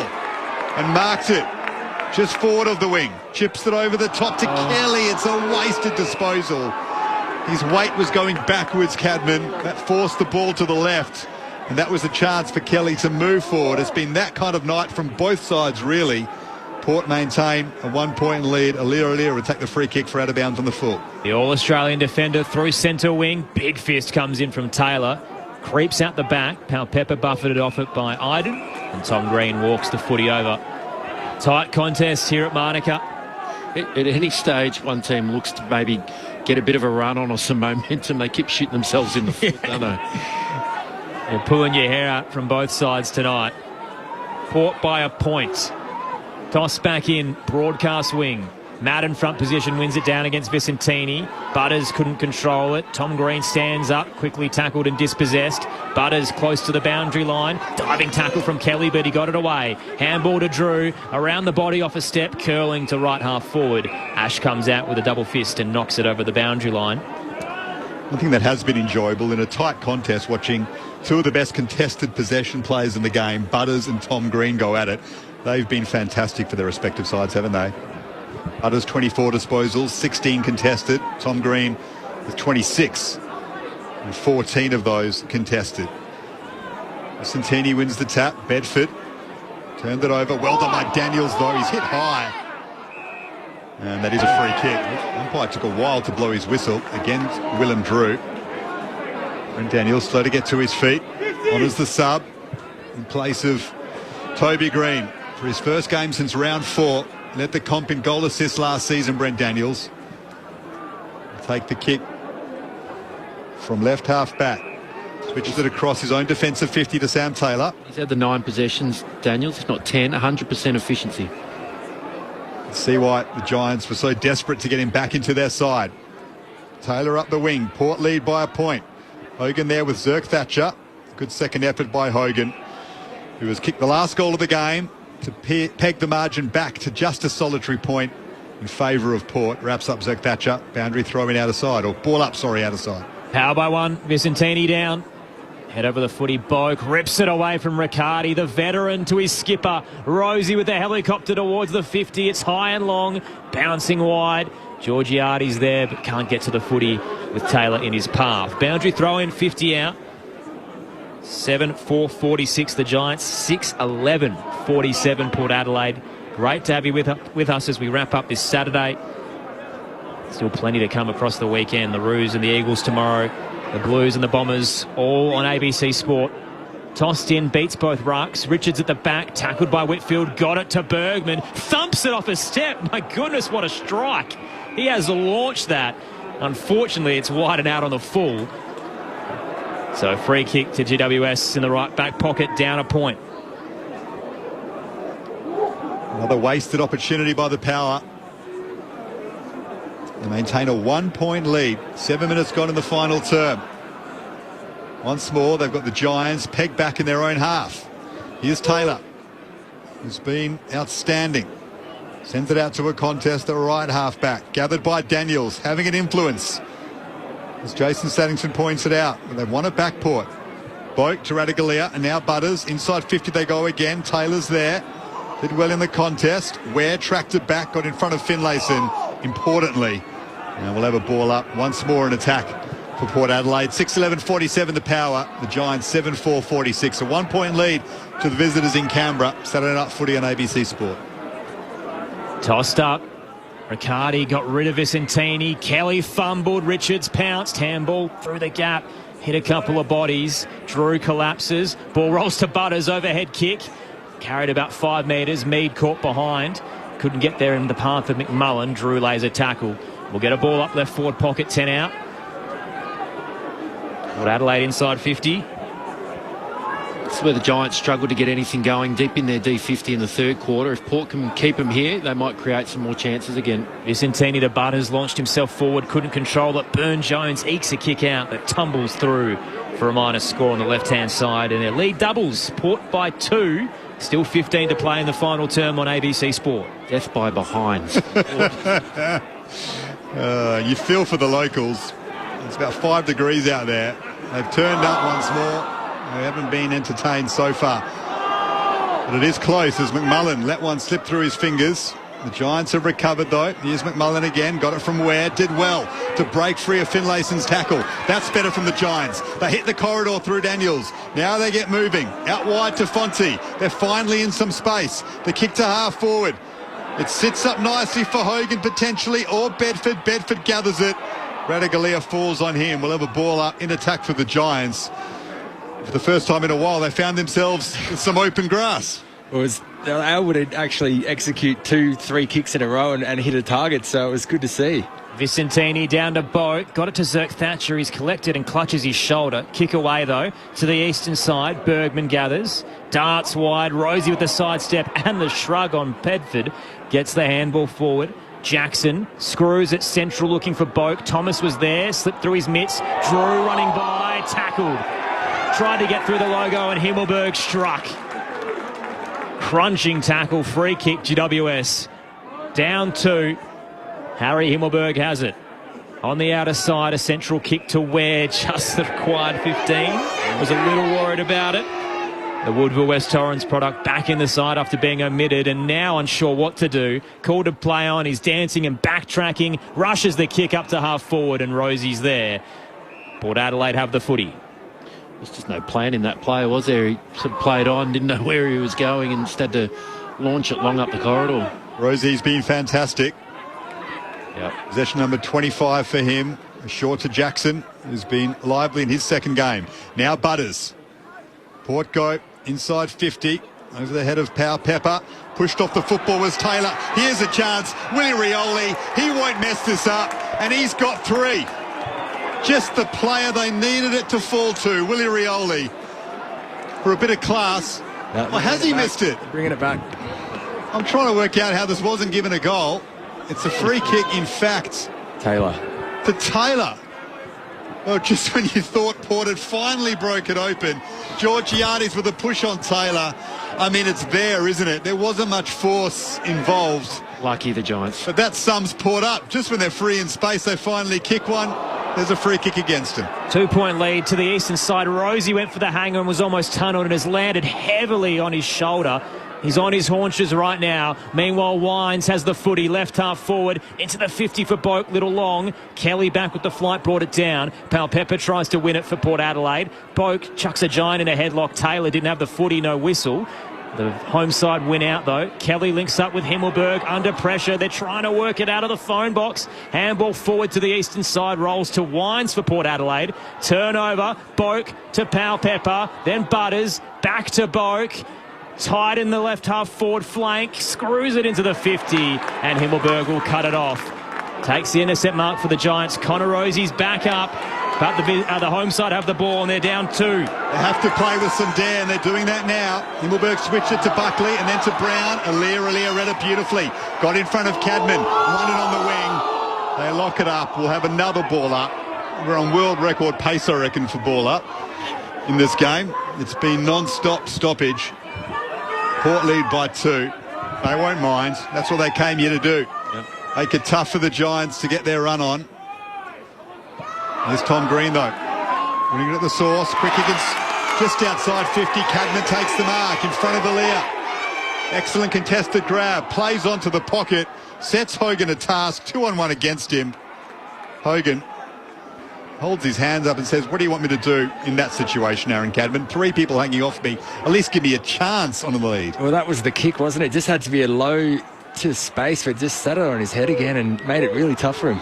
Boundary throwing in attack for the Giants. Port lead by 2 points. They've somehow worked it inside 50 GWS. Vicentini punches it away from Riccardi. And Bergman is wrapped up by his fellow number 14 in Bedford. And another ball up inside 50 for GWS. Down 2, quick reset. Riccardi down, looking for Hogan. Sharked by Zirk Thatcher, wrapped up, dropped it. Riccardi pounces, check side across the goal. And Radagalia, the goalkeeper, in the square to cut it off. Downstairs, Adam Shirley. Yeah, Jeremy Finlayson has just been subbed out of the game. Chris Moraes has taken off the shirt and he's good to go. Young gun with a bit of surge up the wing for them. Radagalia looks to the eastern side. Juggling Mark Richards did well against O'Halloran. Has it at the defensive edge. Port by 2. An important grab. 14 minutes gone in the final term. Power trying to snap the 4-game losing streak.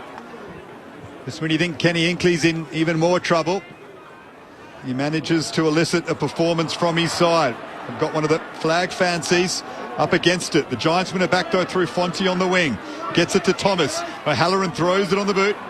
Well done, Radagalia. Worked Leclerc off the football rather too easily. He's had a dirty night, Leclerc. They've moved him forward. Can't get in the game at all. And that wasn't a strong enough contest. Radagalia with a defensive mark. Contract year for Jeremy Finlayson as well. Scoreless tonight, couple of missed shots and some poor disposals, and looks very frustrated on the bench. Speaking of frustrations, Radagalia's kick is miserable to the eastern side and it rolls over the boundary line. That's par for the course tonight. Yeah, it has been, hasn't it? So do we toss back in, attacking half for the Giants, who are down 2. Saturday night footy on ABC Sport. It's ugly, but it's thrilling, it's enthralling, and it's very important for both these clubs. Port have lost their last 4. Season hangs by a thread. The Giants just got a win to maintain their spot in the 8. Tossed in, Vicentini, handball picked off by Tom Green. Josh Kelly around the body, curling it towards the 50 the wrong way. Heads towards the Fingleton scoreboard, out on the full. Free kick, Port Adelaide. It's hard to believe some of the errors tonight. know he was on his right foot there, Josh Kelly, not his preferred left, but a player of his quality. He's scrappy. You'd expect him to keep that in play. So Radaglia sends it up to the wing. 15 and a half gone in the final term. Port lead by 2 points. They won't care that this is ugly. They're in a great position to win a game of football, which has been hard to do for them recently. Taylor, though, wins it again importantly. Down back for the Giants. Switches it to Buckley. They can't get any run out of defensive 50. Well done by Port. They've come here to frustrate GWS, and they are doing that. So they go short to Riccardi, just behind the wing. Twirls the Sharon around in his hands. Now sends it up to half forward. Lecalia's there, punched away from him too easily again by Radaglia. Well done by Mead. He's thrown that, though, straight to Whitfield, who was tripped. Got the handball away to Green. Now they've got some space, the Giants. Here's Kelly on his left. Sends it long to Callum Brown with Burton there with him. Bounces through for a behind, and it's a 1 point game in favour of the Power again. They are 6-12-48. And the Giants are 7-5-47. 16 and a half gone in the final term. It's been an ugly affair, but it's going to be mighty exciting as time ticks down in the nation's capital. Burton to Richards. Still plenty of football to go here in Monica.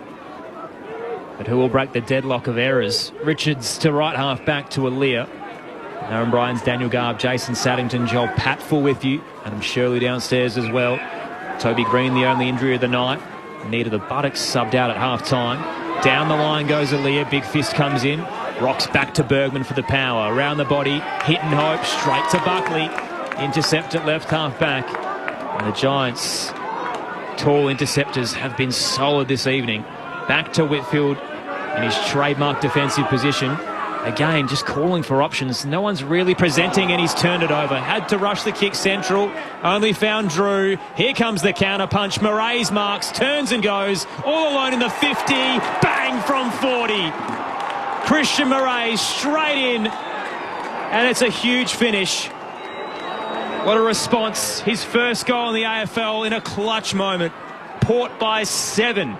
17 minutes into the final term. 7-12-54 to the Giants. 7-5-57. Saturday night footy on ABC Sport. Well, Port finally make the Giants pay. Finally make them pay for a turnover, a poor kick. It was Buckley, I think, trying to hit inside a really difficult pass. They've tried to force it a fair bit in this second half. It's never come off. Moraes, what a time to come on and kick your first goal as the sub. Port deserve it. They deserve to get this lead out. They do. They had so many opportunities, didn't they? It had to happen eventually where they broke through, and someone finally had the composure to take a few steps, measure it, and kick it straight. Lockie Whitfield threw his head back in disgust. He's the one who turned it over, looking for Tom Green. Port set up superbly defensively tonight. They forced those turnovers. The Giants are in big trouble now. Here's Daniels. Gathers it on the wing. He's wrapped up, though. Another ball up. Port lead by 7 points. Holding the ball. And Daniels is caught holding the ball. Didn't do enough to get rid of it. Getting close to time on in the final quarter. Still plenty of time for the Giants, but they've only kicked 7 goals for the game, and they are struggling to get any flow in their game whatsoever. Here's Wines out wide to Rosie. Possession number 26 for the Port Adelaide captain. An excellent performance off the bye from them. Kicks to half forward, punched away from the contest by Himmelberg. Coming out to mid it is Burgoyne, sends it back into attack. Ash slaps it away from Moraes, who's put Port into the 7-point lead, the sub. We'll have a boundary throw in left forward pocket for the Power. They just need to hold firm now, Port. Just keep defending like they have been. Put the pressure on the ball, set up behind the footy. They don't need to take any risks. The Giants need to take the risks now, even though they've probably been taking them, but at the wrong time through the corridor. Port by 7 and inside 50. Tossed in, Madden down straight to Tom Green. Missed his boot, picked up by Wines. Handball didn't hit Bergman. And a tackle laid as Ware is wrapped up. Still inside defensive 50 for the Giants. Down 7. 7 minutes to go. Madden the only ruck because Port Adelaide's was kept out of it. Free kick to the Power. The question was, who was their ruck? And it was supposed to be Ollie Wines. So he'll get the footy. Man on the mark would be 45 from home. So the Giants didn't realise he'd nominated, and there was just a normal midfield battle between two players, but it was actually infringing on the temporary Port ruckman. So Wines lines up for his set shot. He's got the leg, big kick. This could be the game. Big moment for the Brownlow medalists. Starts at left half forward. Long approach. Crosses the paint of 50. That is a gorgeous kick. Magnificent finish. And they come from everywhere to celebrate with Ollie Wines. He's had his health scares through the year, but they're giving the Giants a big scare tonight at Manuka. The lead is out to 13 points with 6 minutes to go. Can Port Adelaide snap their losing streak on the road? They currently lead 8-12-60 to the Giants, 7-5-57. Jason Saddington and Joel Patfull on ABC Sport. Well, beautiful finish, wasn't it? Yep. And Ollie Wines took it on his shoulders to put it through from 50. But that's what happens when there's a bit of confusion around the stoppage now, and plenty of finger pointing from the Giants. Even that last entry inside 50, Josh Kelly threw his hands up in the air. Jesse Hogan threw his hands up in the air. They're just not quite on the same page, and that's a perfect example of that. Is that the loss of Toby Green's leadership in a way? Well, I think so, but there's a few other guys out there. Keneally's not there, Ward's not there, obviously, so they do have a bit of a leadership missing out at the moment. Port lead by 13 points. Here's Whitfield, wants to make amends for his earlier error, and then Madden on debut. Lost the handle on the footy. Port have it back. Powell Peppers hit the ground. Burgoyne's kick into attack wasn't clean. Himmelberg knocked off it. It'll be a free kick to the Giants. Well, they need to get going very, very quickly. Only 7 goals for the game. They need to kick 3 inside 6 minutes. Here's Buckley at left half back. Looks for Darcy Jones and should win the free kick there. Yep, for a push. Had best position in the contest, was knocked off it by Burden. Jones wants to go short. Once more, Port set up superbly.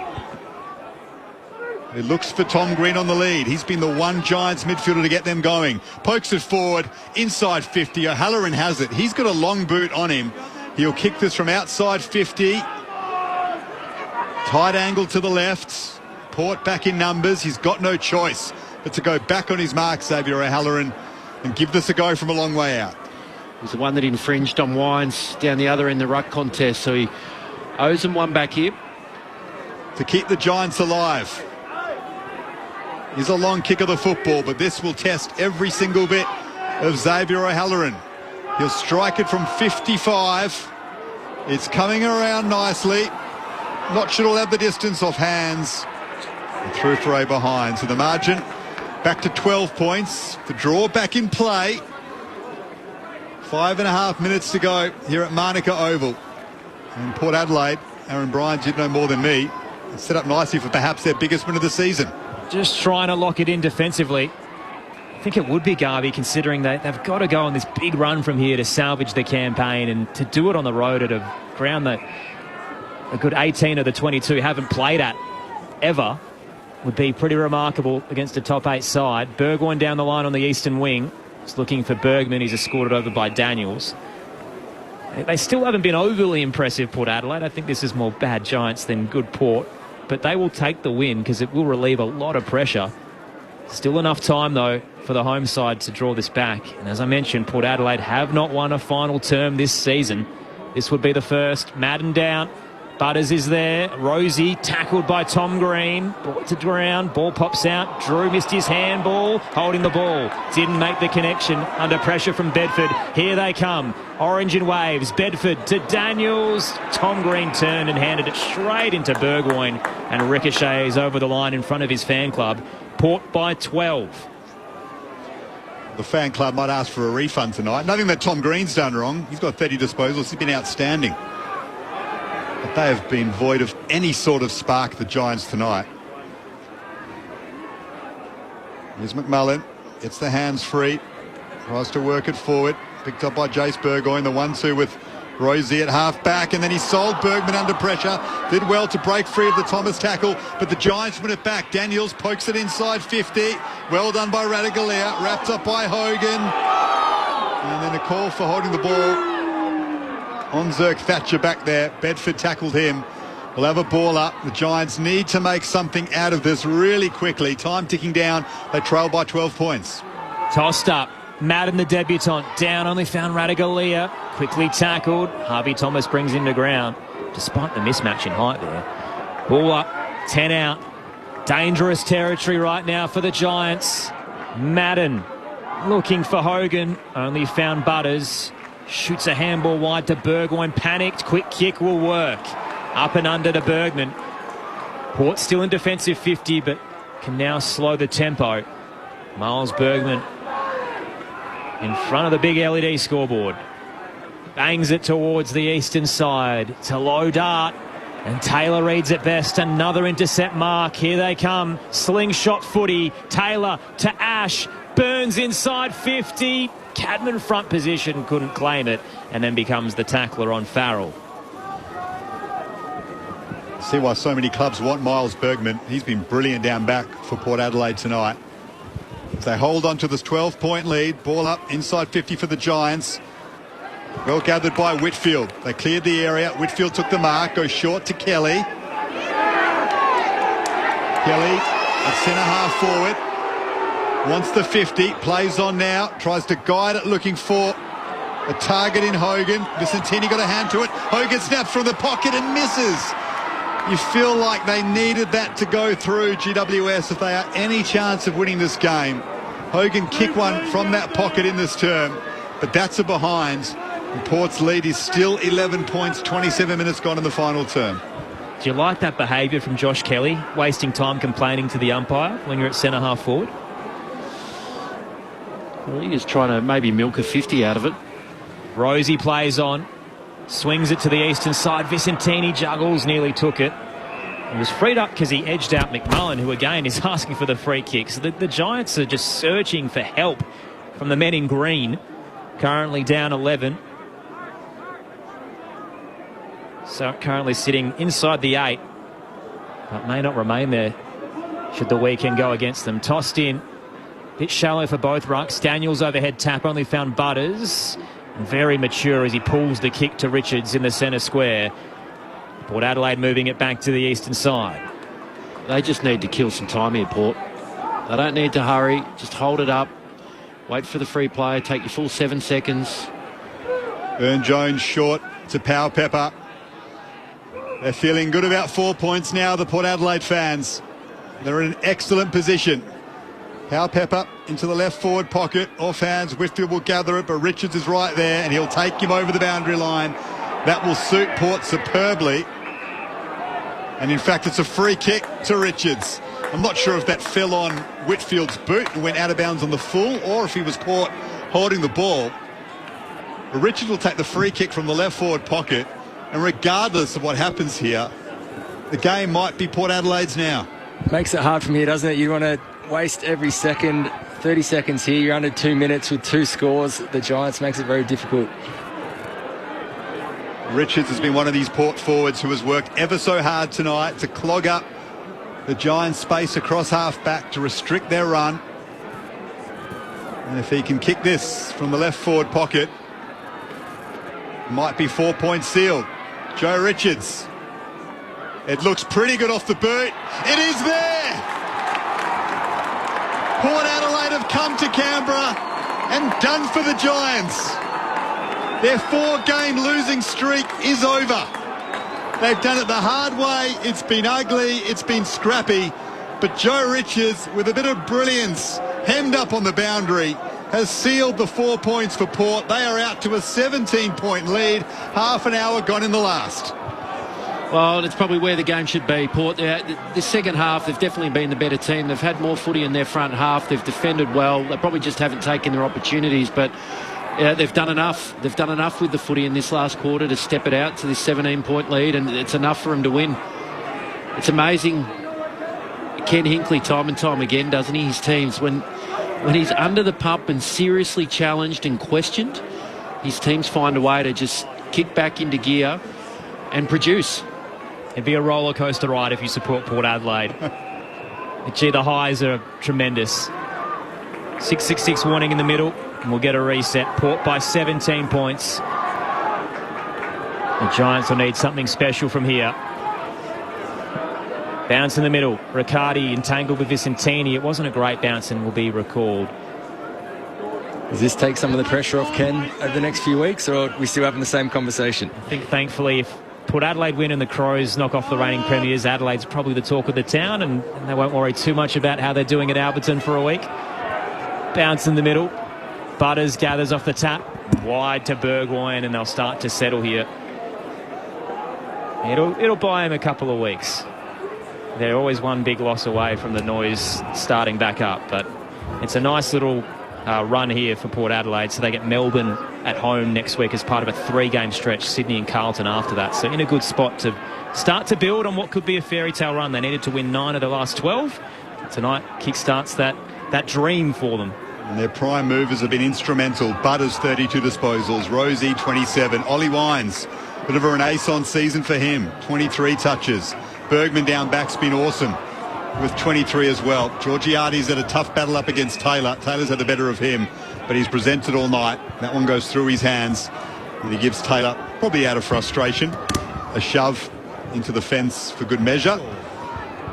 Taylor won that battle. Port will win the war.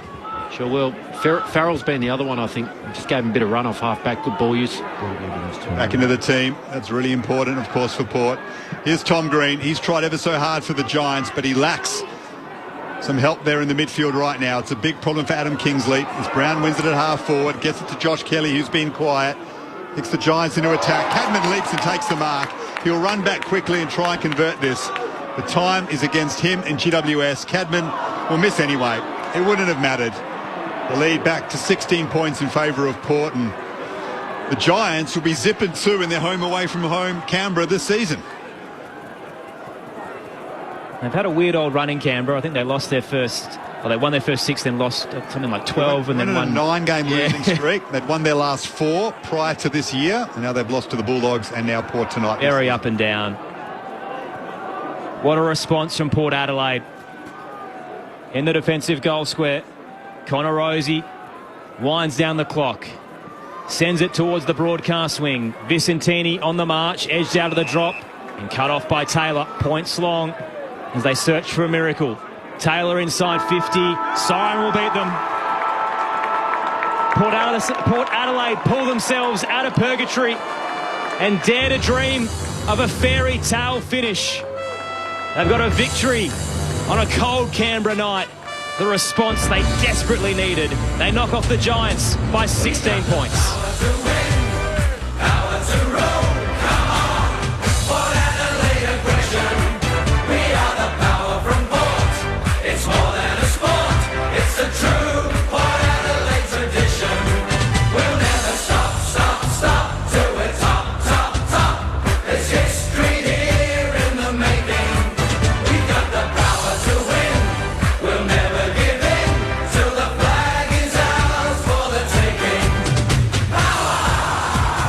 It wasn't pretty footy. A cold night in the nation's capital. Port Adelaide by 2 at quarter time. The Giants by 3 at the half. Port Adelaide kept them scoreless in the third term, but only kicked 1 goal forward to lead by 7. The Giants got a sniff very early in the final term. Jesse Hogan bringing it back to a point, but the Power kicking the last 3 goals to run home and win their first final quarter of 2025. A win by 16 points, 9-12-66 to 7-8-50. Willie Rioli had 3 singles to Rosie, Farrell, Wines, Georgiades, Jackson and Richards.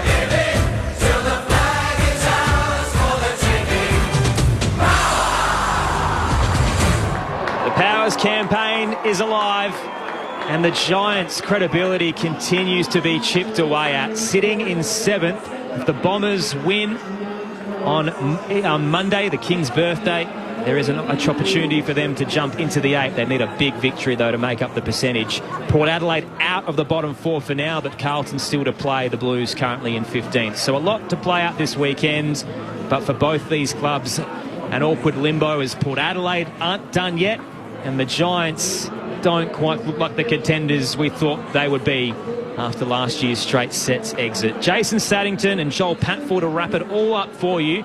We've got the next 40 minutes, so do get in touch. The text line 0437 774 774. And Phil from Victoria summed it up quite well. Said these two sides are a shadow of their former selves, and Adam Kingsley would be ropeable with how tonight went. That's a good summary. I don't mind that. I mean, yeah, it wasn't the prettiest game of football. It wasn't beautiful footy from either team, but I thought Port Adelaide through that second half, they defended better than the Giants. They set up well. They had a lot of ball in their front half. They didn't capitalise on it, so that's something for them to look at in terms of, their inside 50 and their ball use through that front half to create more opportunities on goal. But they certainly choked the Giants up, and the Giants didn't help themselves either with their ball use. They turned it over a heap, gave it back to Port as well, and just never got anything clicking. But certainly Port deserved the win. I think they were a bit more tough. They grounded out better. Their mids certainly outperformed the Giants' mids, and they deserved the win. The team that was more backs against the wall had to come here and do it against the odds, and that's what they did. They did the job they had to do. And we said Ken Hinkley, when he's up against it and the pressure's right on, he certainly finds a way to get his team to turn it around and perform. And the bye's an amazing thing. It's a momentum switcher. For a team that's in form, you don't want the bye because it generally takes you out of form. But if a team that's not in form, the bye's the perfect thing. And for Port, they got to stop, reset, go back to probably the basics of the game, and they brought that here tonight, and they just grounded out a treat. That's a big call. I think that's a good point as well. The Giants have got 2 more weeks till they've got a bye, so they've got a big block of footy that they're coming through. We talked about their energy levels tonight and what it looked like, and great effort by Port Adelaide, but the Giants didn't fire a shot, did they? They looked like they were down on energy, down on confidence, and their structure when things don't go their way is just falling apart at the moment. And defensively and offensively, their whole game's kind of up in the air at the moment. So there's some big question marks over where the Giants are at. And for a team that went deep into September last year and we're genuinely talking about premiership this year, there's a long way to go. We've touched on it a couple of times this season, but it's time to ask questions of Adam Kingsley, not as a coach. We know the impact he's had on this club and how revered he is in the AFL. But he either needs to find a way to play through this defensive block that teams are putting on them, either through a foolproof plan A or find a plan B. Right now, his team seems out of answers. And yeah, the lack of Finn Callaghan and Cornelio and a couple of others, Toby Green going off at halftime hurts, but it's not so much the personnel. They can't seem to find a game plan that breaks through it right now. They're too easy to play against at the moment. I don't know how they can win the flag unless they can find a way to beat that between now and September. Yeah, you're absolutely right. We've talked about it a few weeks in a row now, where they go to if they can't get that quick ball movements from the middle. And it almost looks like they're stuck. They get the ball and they sit and wait, and there's no movement in front of them. So, I mean, I don't think the players know what they're doing. So you're right. It's back on to Adam Kingsley and the coaching staff to find a way through. And a bit of that does come down to energy around the ball and energy off the ball, with players creating runs and creating space together and working together. So I think there's a bit of that going on as well. Tough run ahead as well. You touched on the fact that their bye is still a fortnight away. They've got the Lions, who would be licking their wounds after last night and looking for a bigger response at home. And then Gold Coast straight after, who are in the same kind of boat. You've got 2 real tough top 4 contenders before you finally get a break to reset. And as Garby just touched on, they're just a little bit lost in how they're moving the ball right now. Just when you think they're coming out of it, the past 6 weeks haven't been great, but there's a couple of outlier games, the Geelong game, where they were battling going into that game, but they pulled out a performance, and you thought, okay, things are turned around. But then they followed up the next week with not a great performance at home against Freo. Go and beat Carlton in Melbourne, but then, just scrape over the line against Richmond. Nothing clicks tonight. They really are just battling away. So there's been a couple of outlier games in there the past 6 weeks, but maybe just painted over the cracks a little bit for where they really are. Well, I think we mentioned it during the call that they almost get pulled down to the level of the opposition and they aren't able to play the game on their terms. So they come against a lesser opponent, they get pulled down to that level and they can't find their gear. When they're challenged and they play against a high level, they can play at that level, but they're not able to pull that out of themselves without being challenged at the moment. Fun little moment here. So 95% of the Port Adelaide squad are in the rooms ready to sing the song, and Dante Vicentini's had to come back out and find Willie Rioli, who has got so many fans at the pool end. He's still out there taking selfies, and Vicentini's just had to leave him and said, stuff it, I can't pull him in right now. He was the star of the night with 3 goals, led the charge up front. But Willie Rioli's in no rush to get in the room and join his teammates. He's got a sea of fans who have travelled across to the nation's capital to really relish some of his class, and 50th game for Port Adelaide tonight, 101st in the league after he celebrated his ton before the bye against the Dockers. So he's just making the most of this moment. He had a couple of goals taken off him tonight too. He had the one that we thought was a goal, the free kick, they pulled back to Taylor, and the other one that was touched that got brought back. So not a bad night out. We're not going to get the song anytime soon. This is the slowest walk through the left forward pocket. Josh Carr's just come into the rooms and informed the boys what's happening. They're literally arm in arm, ready to go. Willie Rioli is not coming. Not even close. They've formed the circle, and they're going to start the song, I reckon. Adam Shirley, what's it like down there? Yeah, it's interesting. They all know that Willie Rioli is still out and about meeting and greeting fans and family and friends, but it's a pretty positive vibe considering such a workmanlike performance. You can tell when it's echoed by the way your call went, guys. This means a lot to them coming off the bye, given they've been challenged and have had not the best of seasons to this point. But I get the sense this is the kind of win that makes a team collectively grit their teeth and still see an upside for the rest of the season. So he started at the left-hand behind post at the northern end and is currently manoeuvred his way to left half forward and is still taking selfies with the front row, and they are arm in arm in the rooms. It's been minutes, and finally someone has come and dragged him towards the rooms. Port Adelaide staff has had to come and say, mate, what are you doing? Well, I think he's stopped again. He's been pulled by the fans. Well, Willie told the staff, I don't care. I mean, hasn't he been in the news enough this season, Willie Rioli, that he's again put himself in the spotlight, all for the right reasons here, of course, but for some reason he's not bothered about singing the song. He'd rather mingle with the supporters. And the circle has now broken. The players have kind of given up. They're just chuckling about it and realising that this isn't going to happen anytime soon. So you don't see this often. Finally, Willie Rioli's been pulled down the race. So we'll take it down to you once more, Shirley. It was Connor Rosie who had to come out, the skipper, and pull him in and say, let's go and get this done. And to be fair, gents, the players don't seem to mind one bit. They've been very happy to wait. Plenty of grins awaiting his appearance, and you can hear the reception he's getting as Willie Rioli finally comes in with the captain, Connor Rosie. So in they go for the song. The powers away, the powers to roll, come on, Port Adelaide aggression. We are the power from Port, it's more than a sport, it's the true Port Adelaide tradition. We'll never stop, to a top, history. Never give in, till the flag is ours to attain.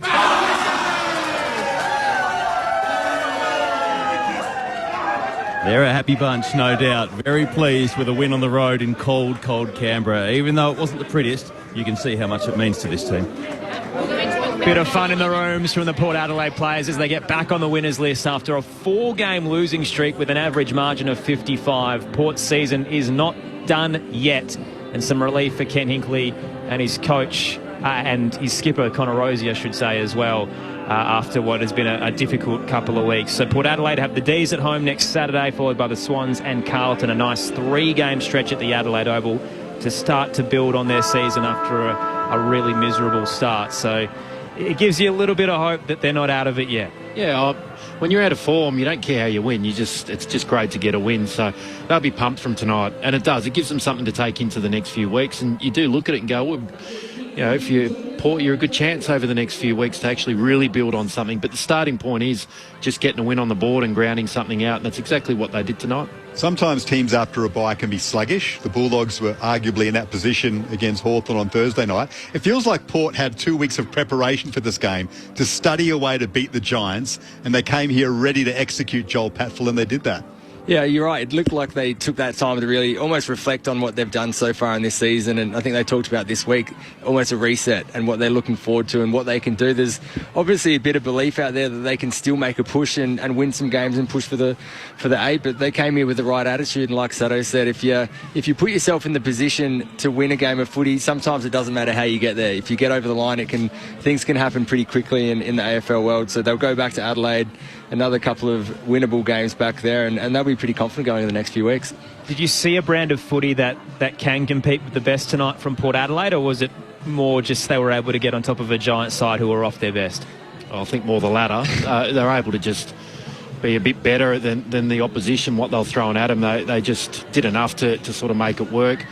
But I mean, that's what you get sometimes. Yeah, whatever's thrown at you, you just got to stand up and do your best with it. They'd love to move the ball a bit better themselves. They'd love to have a better connection going inside 50, that's for sure. That part of the game didn't get going for them. Finlayson didn't have a great night. Georgiades is well held.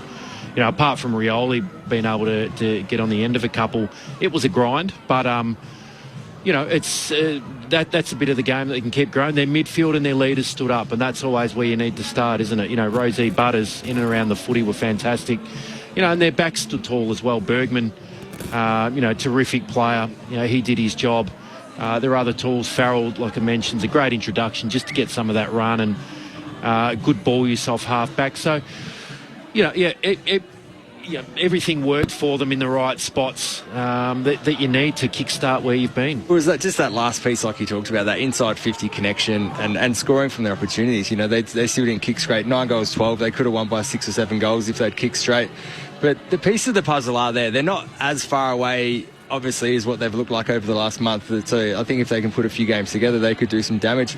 Radaglia as well down back. He had 6 intercept marks off the back line. So their key position players do look good. Like you said, their midfield is going and well. Horn Francis comes back next week. Right. So I guess the problem with the forward line is similar to the Giants in their midfield is their best players are injured right now. So Marshall's out for the season. Jack Lukosius was about to return and has tweaked his back.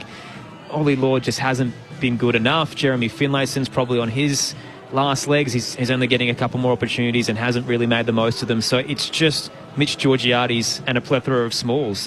You don't have Charlie Dixon anymore. So I imagine the coaching staff's just holding out hope that they can navigate this period until they can get someone to help him, because they just don't have the options. Yeah, and I mean, we spoke about the way in which they suffocated GWS, but then when it comes down to the contest and the stoppages, you've got to win that battle. And Butters and Rosie did it so well, as did Wines, and Travis Boak, who turns 37 to it soon, had 22 disposals. I mean, this sums up GWS deficiency in the midfield. So Tom Green is 31. Whitfield didn't really play on ball. He was thrown everywhere a little bit, so he had 24. So I reckon the next best pure midfielder for the Giants was Josh Kelly with 17. Who I reckon had a pretty average night by his standards. I reckon quite a few of them came in the last quarter. Yeah. When you probably needed him to step up, but that's not enough footy from Josh Kelly. As a senior player and a leader in the midfield, you need more. So they need players to come through there. Finn Callaghan maybe comes back next week, but it's a real issue for Adam Kingsley as well. I mean, Brent Daniels sparked something when he came on. He gave him, a little bit of energy, but probably faded out of it the last 15, which is to be expected when you haven't played for quite a while. Bedford, I know he's a run with role, but they're probably just not getting enough out of him. You've got to find the footy too as a mid. Well, that's when he was really firing and he was doing a job. He was doing a job, but then he was still getting a bit of footy on the outside. And he actually was one that gave him a bit of run and carry, and he penetrates when he kicks the ball well. So you're right with that. They're just lacking probably one, like at least one, but maybe two through there with a bit of leg speed as well. So you're right with Josh Kelly as well. Just not enough footy, and he's probably that one in that midfield group that could offer a bit more leadership in terms of structure and a bit of everything, but just kind of floated through the outside of the contest tonight. Have they found one in Nick Madden, though? I thought he did all right in the ruck tonight. No, he did. I mean, for a first game, absolutely. Normally with a ruckman, what you're concerned about in their younger years is their physicality and ability to be able to, stand their ground and wrestle and bring the ball to ground in the ruck contest. I mean, it was a nice introduction, nothing against Vincenti, but he's a young ruckman on the early part of his career as well. So it was a good little match-up for him, and I thought it was a fairly even sort of battle. So, you'd be happy with his contribution as a debut player, as a young player stepping into the ruck. Sure, he did a good job. Did he provide more than what Kieran Briggs has had to offer? Well, he has been struggling, Kieran Briggs, the last few weeks, I would say. But I mean, I think he's definitely still the Giants' number one ruckman, and when he comes back, he'll regain his spot. But he's got a bit of work to do. There's Madden was obviously positive, but still probably got a bit of work to do to claim that number one spot. I think Briggs is the one, but that's another spot that they need to fill. I thought even as the game went on, they could have potentially put Callum Brown or something like that in there just to change the way that midfield looked and get a bit of leg speed through there. But a few issues there. On the text line 0437 774 774, Bill says the Giants should get their eyes checked. Their turnovers were abysmal. Not happy there. And Andy's message saying, don't forget to talk about the Cats. We'll get there, Andy. Don't worry. We'll get some reaction in the rooms from Port Adelaide and then get through the other results today, where the Swans defeated the Tigers by 44 points at the MCG. Richmond only kicked 1 goal in 98 minutes after the latter stages of the first term. And Geelong defeated Gold Coast by 24 points. There, and a lot to unpack in terms of some potential suspensions and incidents, and certainly some star performances as well. Tyson Stengel kicking 4 goals. Eyes currently on Port Adelaide and GWS after the Power won by 16 points on a cold and dire night in Manuka.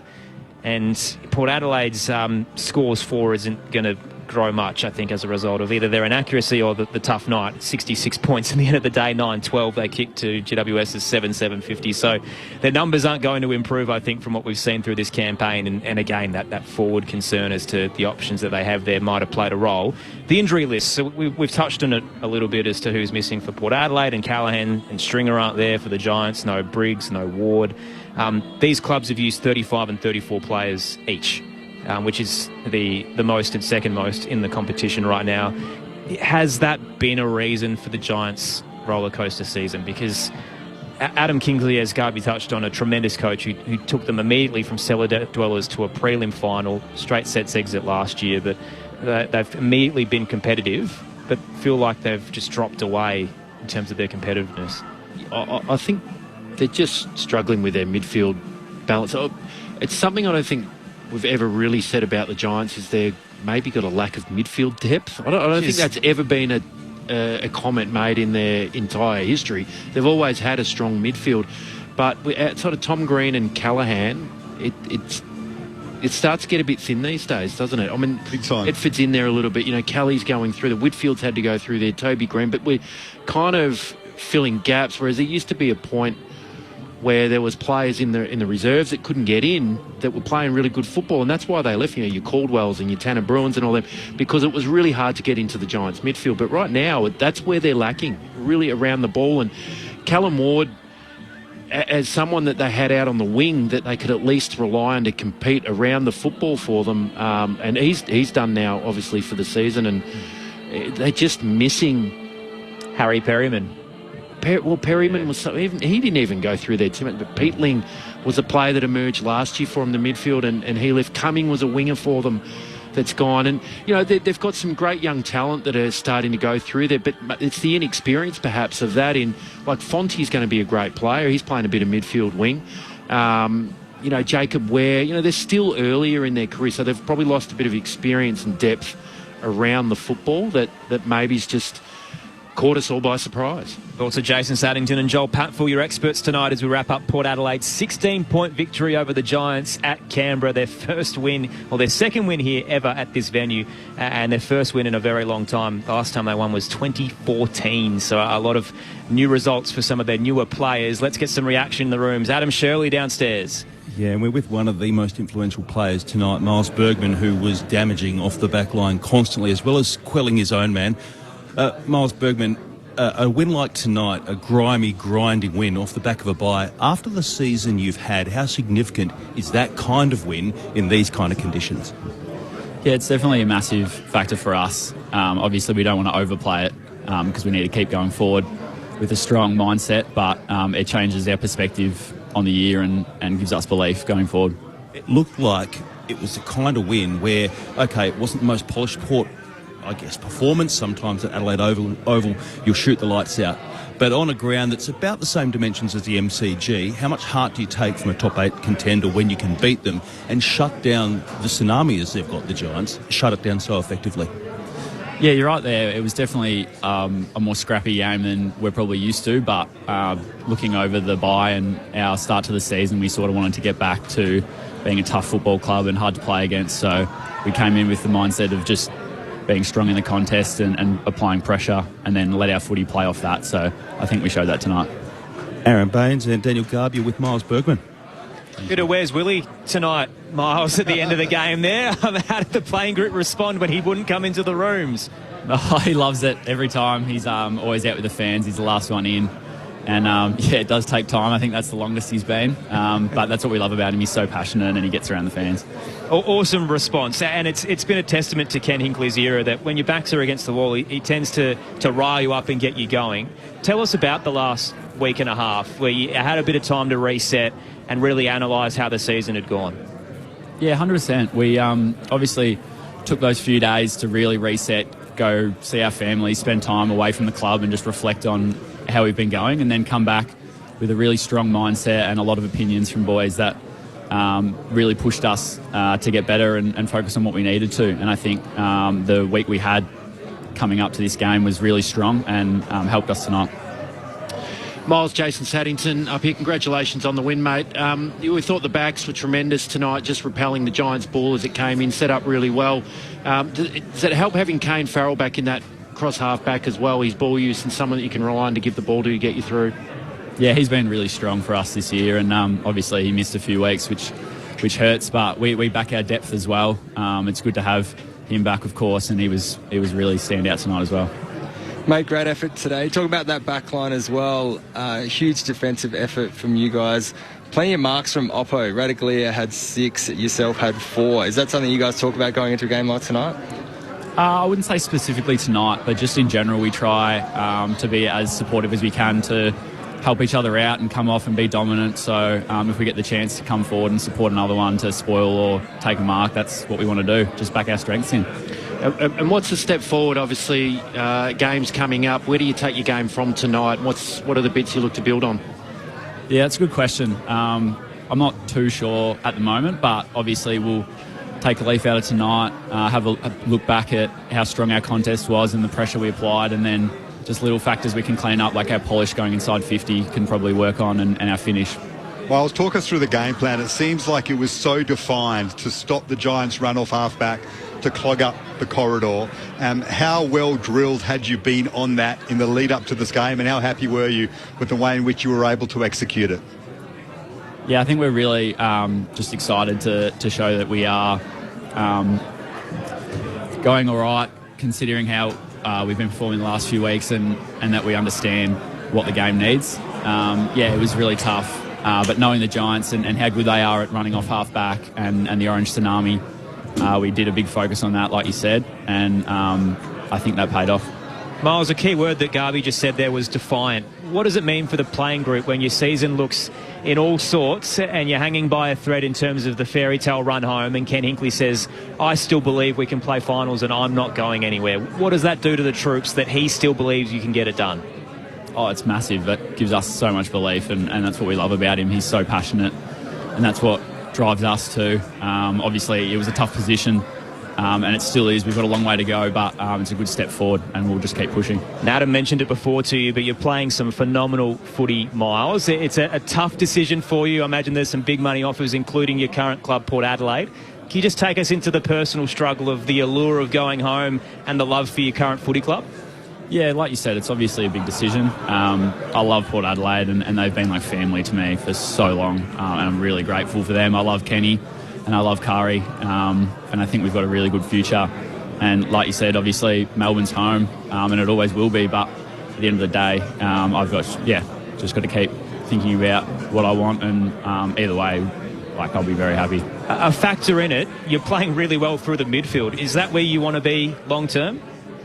I am enjoying it, yes, but I'm pretty happy anywhere. Just whatever the team needs at the moment. But yeah, I'd say midfield's pretty fun. That's a smart answer, Miles. You're doing very well. Thanks for your time and congratulations on the win. Thanks, guys. Thanks for having me. Great to have Miles Bergman from Port Adelaide. 16-point winners over the Giants here at Manuka Oval, and the stocks are rising for the young man. I hate using this term because I think we should be better than this as a national competition, and we are overall, but you can use the old cliche of if he played in Melbourne, he would be regarded, and I know that he's in the news because his contract's up, I think he'd be regarded so much higher as a footballer. I mean, you watch him tonight, he is top-notch, but he doesn't seem to be discussed a lot compared to some other, perhaps, half-back flankers in the comp. He can do it all at the minute. Yeah, maybe that's just because he's an unassuming type player. He just does everything really, really well. He's a very, very good footballer, but there's no flair, there's no standout-ish type nature. And I mean, even listening to him chat, he's just a very calm, within himself type guy that that reflects through in his footy. So you don't totally get caught up any flair around him. But it was something that when he first started to come out of contract, and there were reports of long-term investments, I did raise an eyebrow thinking, look, this is a guy who's played okay football. He's been better than average, but hasn't been elite because of the role. At times he was either half-back, lockdown defender, occasionally floated to the wing, and now we see him in the middle and you go, yeah, they know what they were talking. They know what they're doing. These guys, recruiters, that they know all about these players because they could see the potential in Miles, even though we hadn't personally witnessed it. Well, I think that shows the confidence they had with him a few years ago, and it shows the player that he is to be able to go through that midfield after playing the majority of his career down back. And I mean, if I was him, I'd be putting my hand up to get through the midfield. They always get paid a bit more in the midfield, so if he's got a contract coming up this year, I'd be getting in there as much as he can. But obviously there's going to be a fair bit of attention around him, as there is for these stars at the end of the year. He mentioned the list as well right at the end there, Miles, and how excited he is about what's to come under Josh Carr. And it is actually quite a nice build. Like, Hugh Jackson was great tonight. Christian Moraes comes on and has an instant impact. Their young stars, Josh Sin, Kane Farrell starting to come into it, Jace Burgoyne. So it's actually a list that won't topple over, I think, even though it was sitting in the bottom four heading into tonight. It's well-rounded enough to be competitive for the next few years. Yeah, and Horn Francis as well. I mean, say. Still such a young player, but unbelievable future. They're in an odd spot. Like you look at them sometimes and you go, they're not quite there. But then you watch the way in which they played tonight and you think Lukosius, Horn Francis, Marshall to come back in. And why can't they match it with the best on their day? And then you remember, hang on, they made a prelim last year. But you think, well, were they a prelim side? It doesn't feel like they quite were. They've just been in that position for so long now under Hinkley, where you underestimate them, but yeah, their results are strong, but they don't quite jump to that next level. It feels like their list is almost in that position with a couple more, young, exciting players. Yeah, why not rock it back up there again? And they're just as you said before in the call, they'd be such a frustrating team for their fans to endure, wouldn't they? And they ball they get some all joy. The time. Yeah. The fans just erupt time and time again when it goes wrong. But yeah, the potential is there. And I think you mentioned it, the prelim finals that they've played, outside of 2020, which they were a kick away, Kane Lambert tight in the pocket, they probably could have gone on and beaten Geelong at the Gabba in 2020 and won the whole thing. Outside of that, the injuries have cruelled them. They've got to the end of the year and half of their list just aren't up for it. Charlie Dixon's played hampered, or Todd Marshall's been hampered, and they've just fallen short at the finish line. So the caliber's been there. The question is now, is it time to change the coaching, which I think Port fans are starting to really invest in, do we need a new voice? Well, they need a big key forward as well. Like you mentioned Marshall and Dixon last year, but they haven't had that consistent key forward that's that big target for them to bring the ball down and take a big clunk. And Georgiadis is one. Marshall, obviously, when he comes back in, is one. But they just need that with a bit of class. If they had a Jesse Hogan up there or someone like that, they can kick 2 or 3. I think that goes a long way. None of them are Charlie Dixon either. Like, they're all very good in their own ways, but they're not the way that Charlie used to play, which was put it on his head and he'll set everybody else up. Like Mitch Georgiadis and Jack Lukosius like to come up the ground.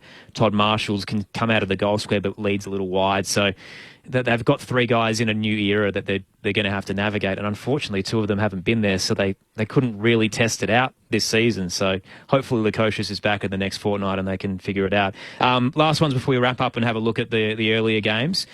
Can Port Adelaide play finals this year? They needed to win 9 of the last 12. First tick. It's a tough task, but can you see them getting there? Well, I don't think they can. I think they'll win a few more games, but based off tonight, I think they're just not quite where they need to be. Their skill level, I think, is lacking a little bit, and their polish inside their forward 50 is going to cost them in big games. I don't think they'll be able to get themselves over the line. The Giants were pretty ordinary tonight, and they just got the win. It's tough to come from that far back. In terms, you look at tonight and say, well, they're playing better footy than the Giants, but the Giants have been able to bank some wins across the journey, so are closer to the mark. But it's tough when you've got to chase from a long, long way. Giants still in the 8, so they're a contender right now, but can they win the premiership the way they're playing? Oh, not the way they're playing, no. No, they've got no offensive spark at the present. And that's the challenge. But, I really do think we see this, and we've seen it probably last year, the year before. They have this period, they seem to have this period mid-year where they do fall away, and you do wonder where the tsunami's gone and where's their spark gone. It seems to kick back into gear at some point throughout the year, and you can't just rely on that to happen again, but strangely, they've found a way every year to sort of get going at the right time of the year. They need to find more midfielders. Coelho's injured. He's been injured for ages. What kind of form will he come back in? Kelly's lagging at the minute. They need more from him. It's Callaghan and Green, and then it falls off a cliff. Toby Green's gone in there, but he's having one great game and then a quiet game the week after at the minute. Daniel's back's important, but the midfield has a big question mark on it, and then they're too easy to set up against, which we've discussed. Unless they find a way through that, they can't win the flag, but they can potentially elevate their game, because we've seen it over the last few years. They've dug themselves out of holes. There is one player I'd love to see now get a crack in the midfield, and that's Harvey Thomas. I know he's small, but he showed tonight he can actually compete physically, marking contests. He's a very skillful player. He uses the ball well. He's got a good IQ.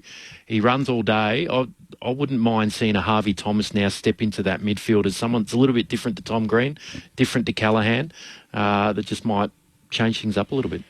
I think the Giants are in a lot of trouble, to be honest with you. I think the next 2 weeks are going to be really tough for them, and then they'll be limping into that bye, and they're going to have to really change some things to make finals, because I think it's 6 weeks. We said it's been 6 weeks of inconsistent footy. They had a good win against Geelong, like you said, in Carlton, but they've played inconsistent football for a long time, and it's a big challenge for them to turn this around now. So it's a pattern over a long period of time that they've been doing this. So until they can fix some of those actions and some of that structure and their movement, they're in for a tough year. 7 and 6, and as you touched on, the Lions and the Suns to come before the bye, so they could have a losing record by the break, and then they've got to reset and try and steamroll their way home. That about wraps things up from this game here at Manuka. So Port Adelaide winners by 16 points over the Giants. They moved to 5 and 7, snapping a 4-game losing streak and their second ever win at this venue. The Giants, meanwhile, 7 and 6, but still inside the 8, with the Bombers still to play, but a fair bit of percentage behind should they knock off the Blues tomorrow. Aaron Bryans, Daniel Garb, Jason Saddington, Joel Patfull with you as we wrap things up here at Manuka Oval. The earlier two games, firstly, the Swans defeated the Tigers by 44 points. Richmond actually were up early by 14 points. And then basically since quarter time, 98 minutes passed and they kicked one goal. And the Swans absolutely smashed them ever since. James Jordan had 3 goals. Brodie Grundy had 51 hit-outs, 19 touches. Nick Blakey had 34. So it looks like Sydney got the spark they needed from the beach session that Dean Cox put them through. And the talk of the week, is, in particular on ABC Sport, has been about the way they did that beach session. Which there was in particular an incident where they got the players to run into the water, back onto the sand and roll around, and they called it the schnitzel. It sounded awful. Did you ever have to do a schnitzel? Sadly, I've been involved in too many of those sessions, so I know exactly which one they were doing. And actually, Amon Buchanan, the assistant coach of the Swans, ran one when we were in Brisbane, so I'm too familiar with those 6 a.m. sessions and weekly sessions. Pretty much when you're winning 4 games for the year, so you're doing pretty consistently. But it's not a bad one to pull out every now and then, just to reset the system, and a couple knuckle push-ups in the car park and a bit of wrestling in the sand. Never hurt anyone at 6 a.m.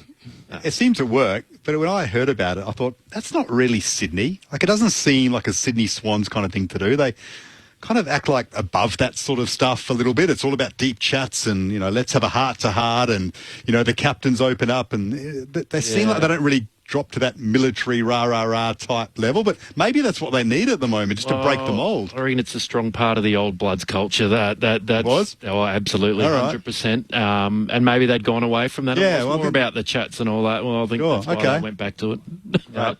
Did work in the end, winners by 44 points over the Tigers. And then the middle game today at Kardinia Park, a wet affair, low scoring, but Geelong defeated Gold Coast by 24 points. They only led by 7 at half-time, but kicked 4 of the last 5 goals. Shannon Neal hurt his ankle. There's some concerns it might be syndesmosis. He was out pretty early in the game. No Bailey Smith either, who had a hamstring complaint through the week that the club didn't tell anyone about, wasn't listed on the injury report. Classic Chris Scott late change, where he, from all reports speaking to ABC Sport postgame, his teammates were saying that he did go through some run-throughs and tried to get up, and then they pulled him out late. Didn't matter. So the guy who could be leading the Brownlow medal didn't need to be out there in a big top 4 clash. Max Holmes has 40 touches. Tyson Stengel kicks 4. Geelong insert themselves right back into that conversation after a little bit of mixed bag of form, and the Suns just panic us again, where they've had another hot start and in the middle of the season starting to wobble a little bit. Are you jumping ship, Joel, or are you still on board? Well, I'm still on board for the Suns to play finals. I think they're definitely good enough to play finals. I think whether they'll do any damage in September, I'm not too sure. I think if they get a home game, they might win a home game up there, but Geelong away from Gold Coast away from Gold Coast is a different story. Still at the moment, I think they struggle a little bit to play against those top teams away from home. It's almost like a step one for the Suns, and it just make finals. That's the first step. But I mean, the Cats are the real deal. I mean, you can't expect it's not a bad loss from the Suns, let's be honest. I mean, the Cats are the real deal. Very rarely a side, after a long drought, jumps into finals and wins the whole thing. Like, usually you kind of play an elimination final and you start to build it up. So I feel like Gold Coast is still going to feature in September. It's just, are they mature enough to take that next step? Maybe not at this stage, but there's still a lot of the season to play out. Biggest talking point out of the game was the bump from Tom Stewart on Noah Anderson. It was very late in the piece.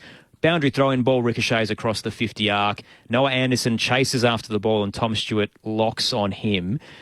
Beeline towards the Suns midfielder, hip and shoulder, no head contact, but the ricochet off it forces Anderson into the turf and he whacks his head on the ground. No concussions, so that might save Tom Stewart in this instance, but it was a good chat about action over injury, which in the last few years it has been, well, if someone's hurt as a result of the action, you're gone. In this case, I kind of look at what Tom Stewart did and he tried to hurt him. He really went after him, and he's probably lucky that there was no injury. So you can kind of argue both ways, Sato, about whether or not you should suspend someone for trying to do something like that, or do you say fair bump, play on, and we forget about it? Yeah, like I was saying earlier, I mean, I just don't know which way these things go anymore. The act that he's gone past the ball to make contact is generally something that's frowned upon.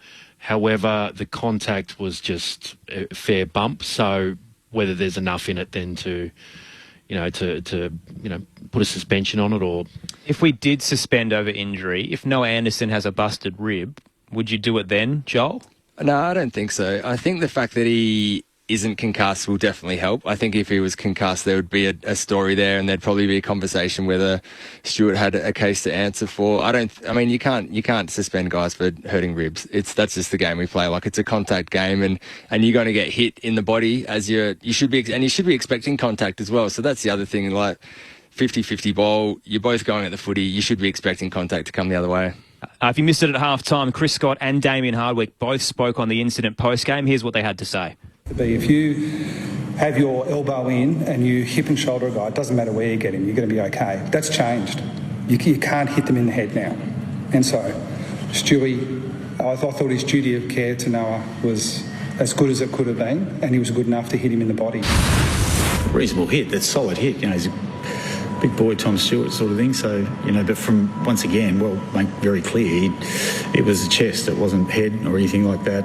No concussion, so from our point of view, he's just go there and see what that comes out back at.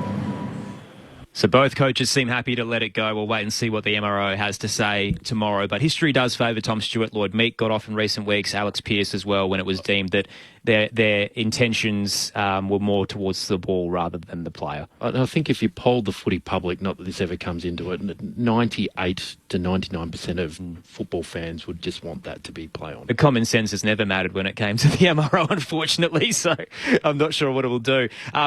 Big day tomorrow as well. So AFL Sunday to wrap up all the action today and what's still to come from 12 Eastern. You can hear that with Matt Clinch and Cameron Ling. The Footy Forum with Clint Wilden follows that at 1 p.m. He's live from Bunbury in the build-up to North Melbourne and West Coast, which you can hear from 2:30 Eastern. This is the first game that North Melbourne have sold as part of a multi-year deal. So they're going to host West Coast in WA.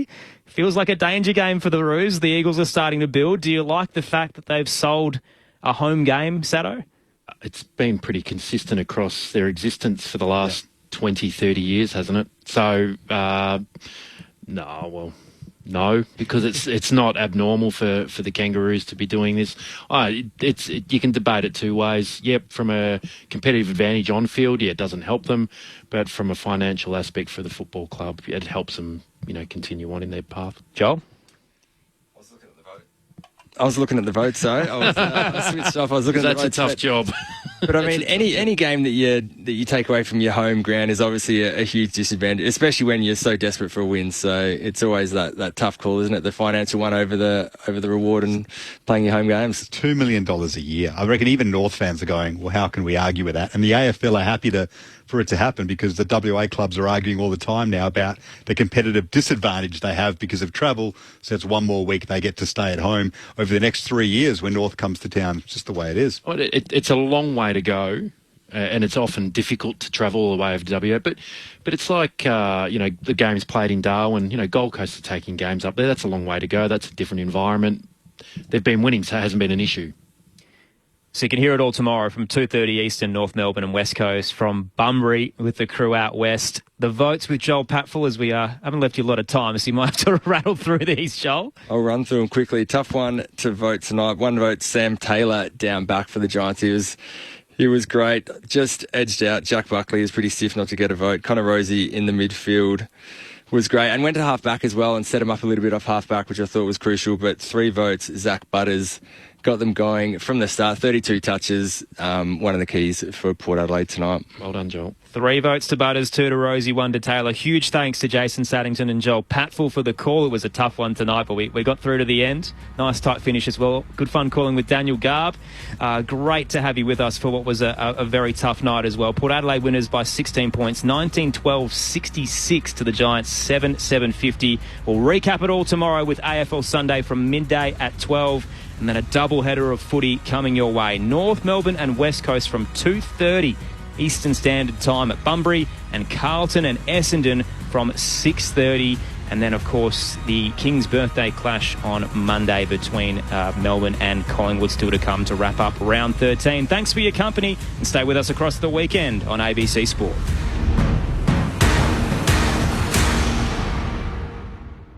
League lovers, Roy and HG are back with a fresh season.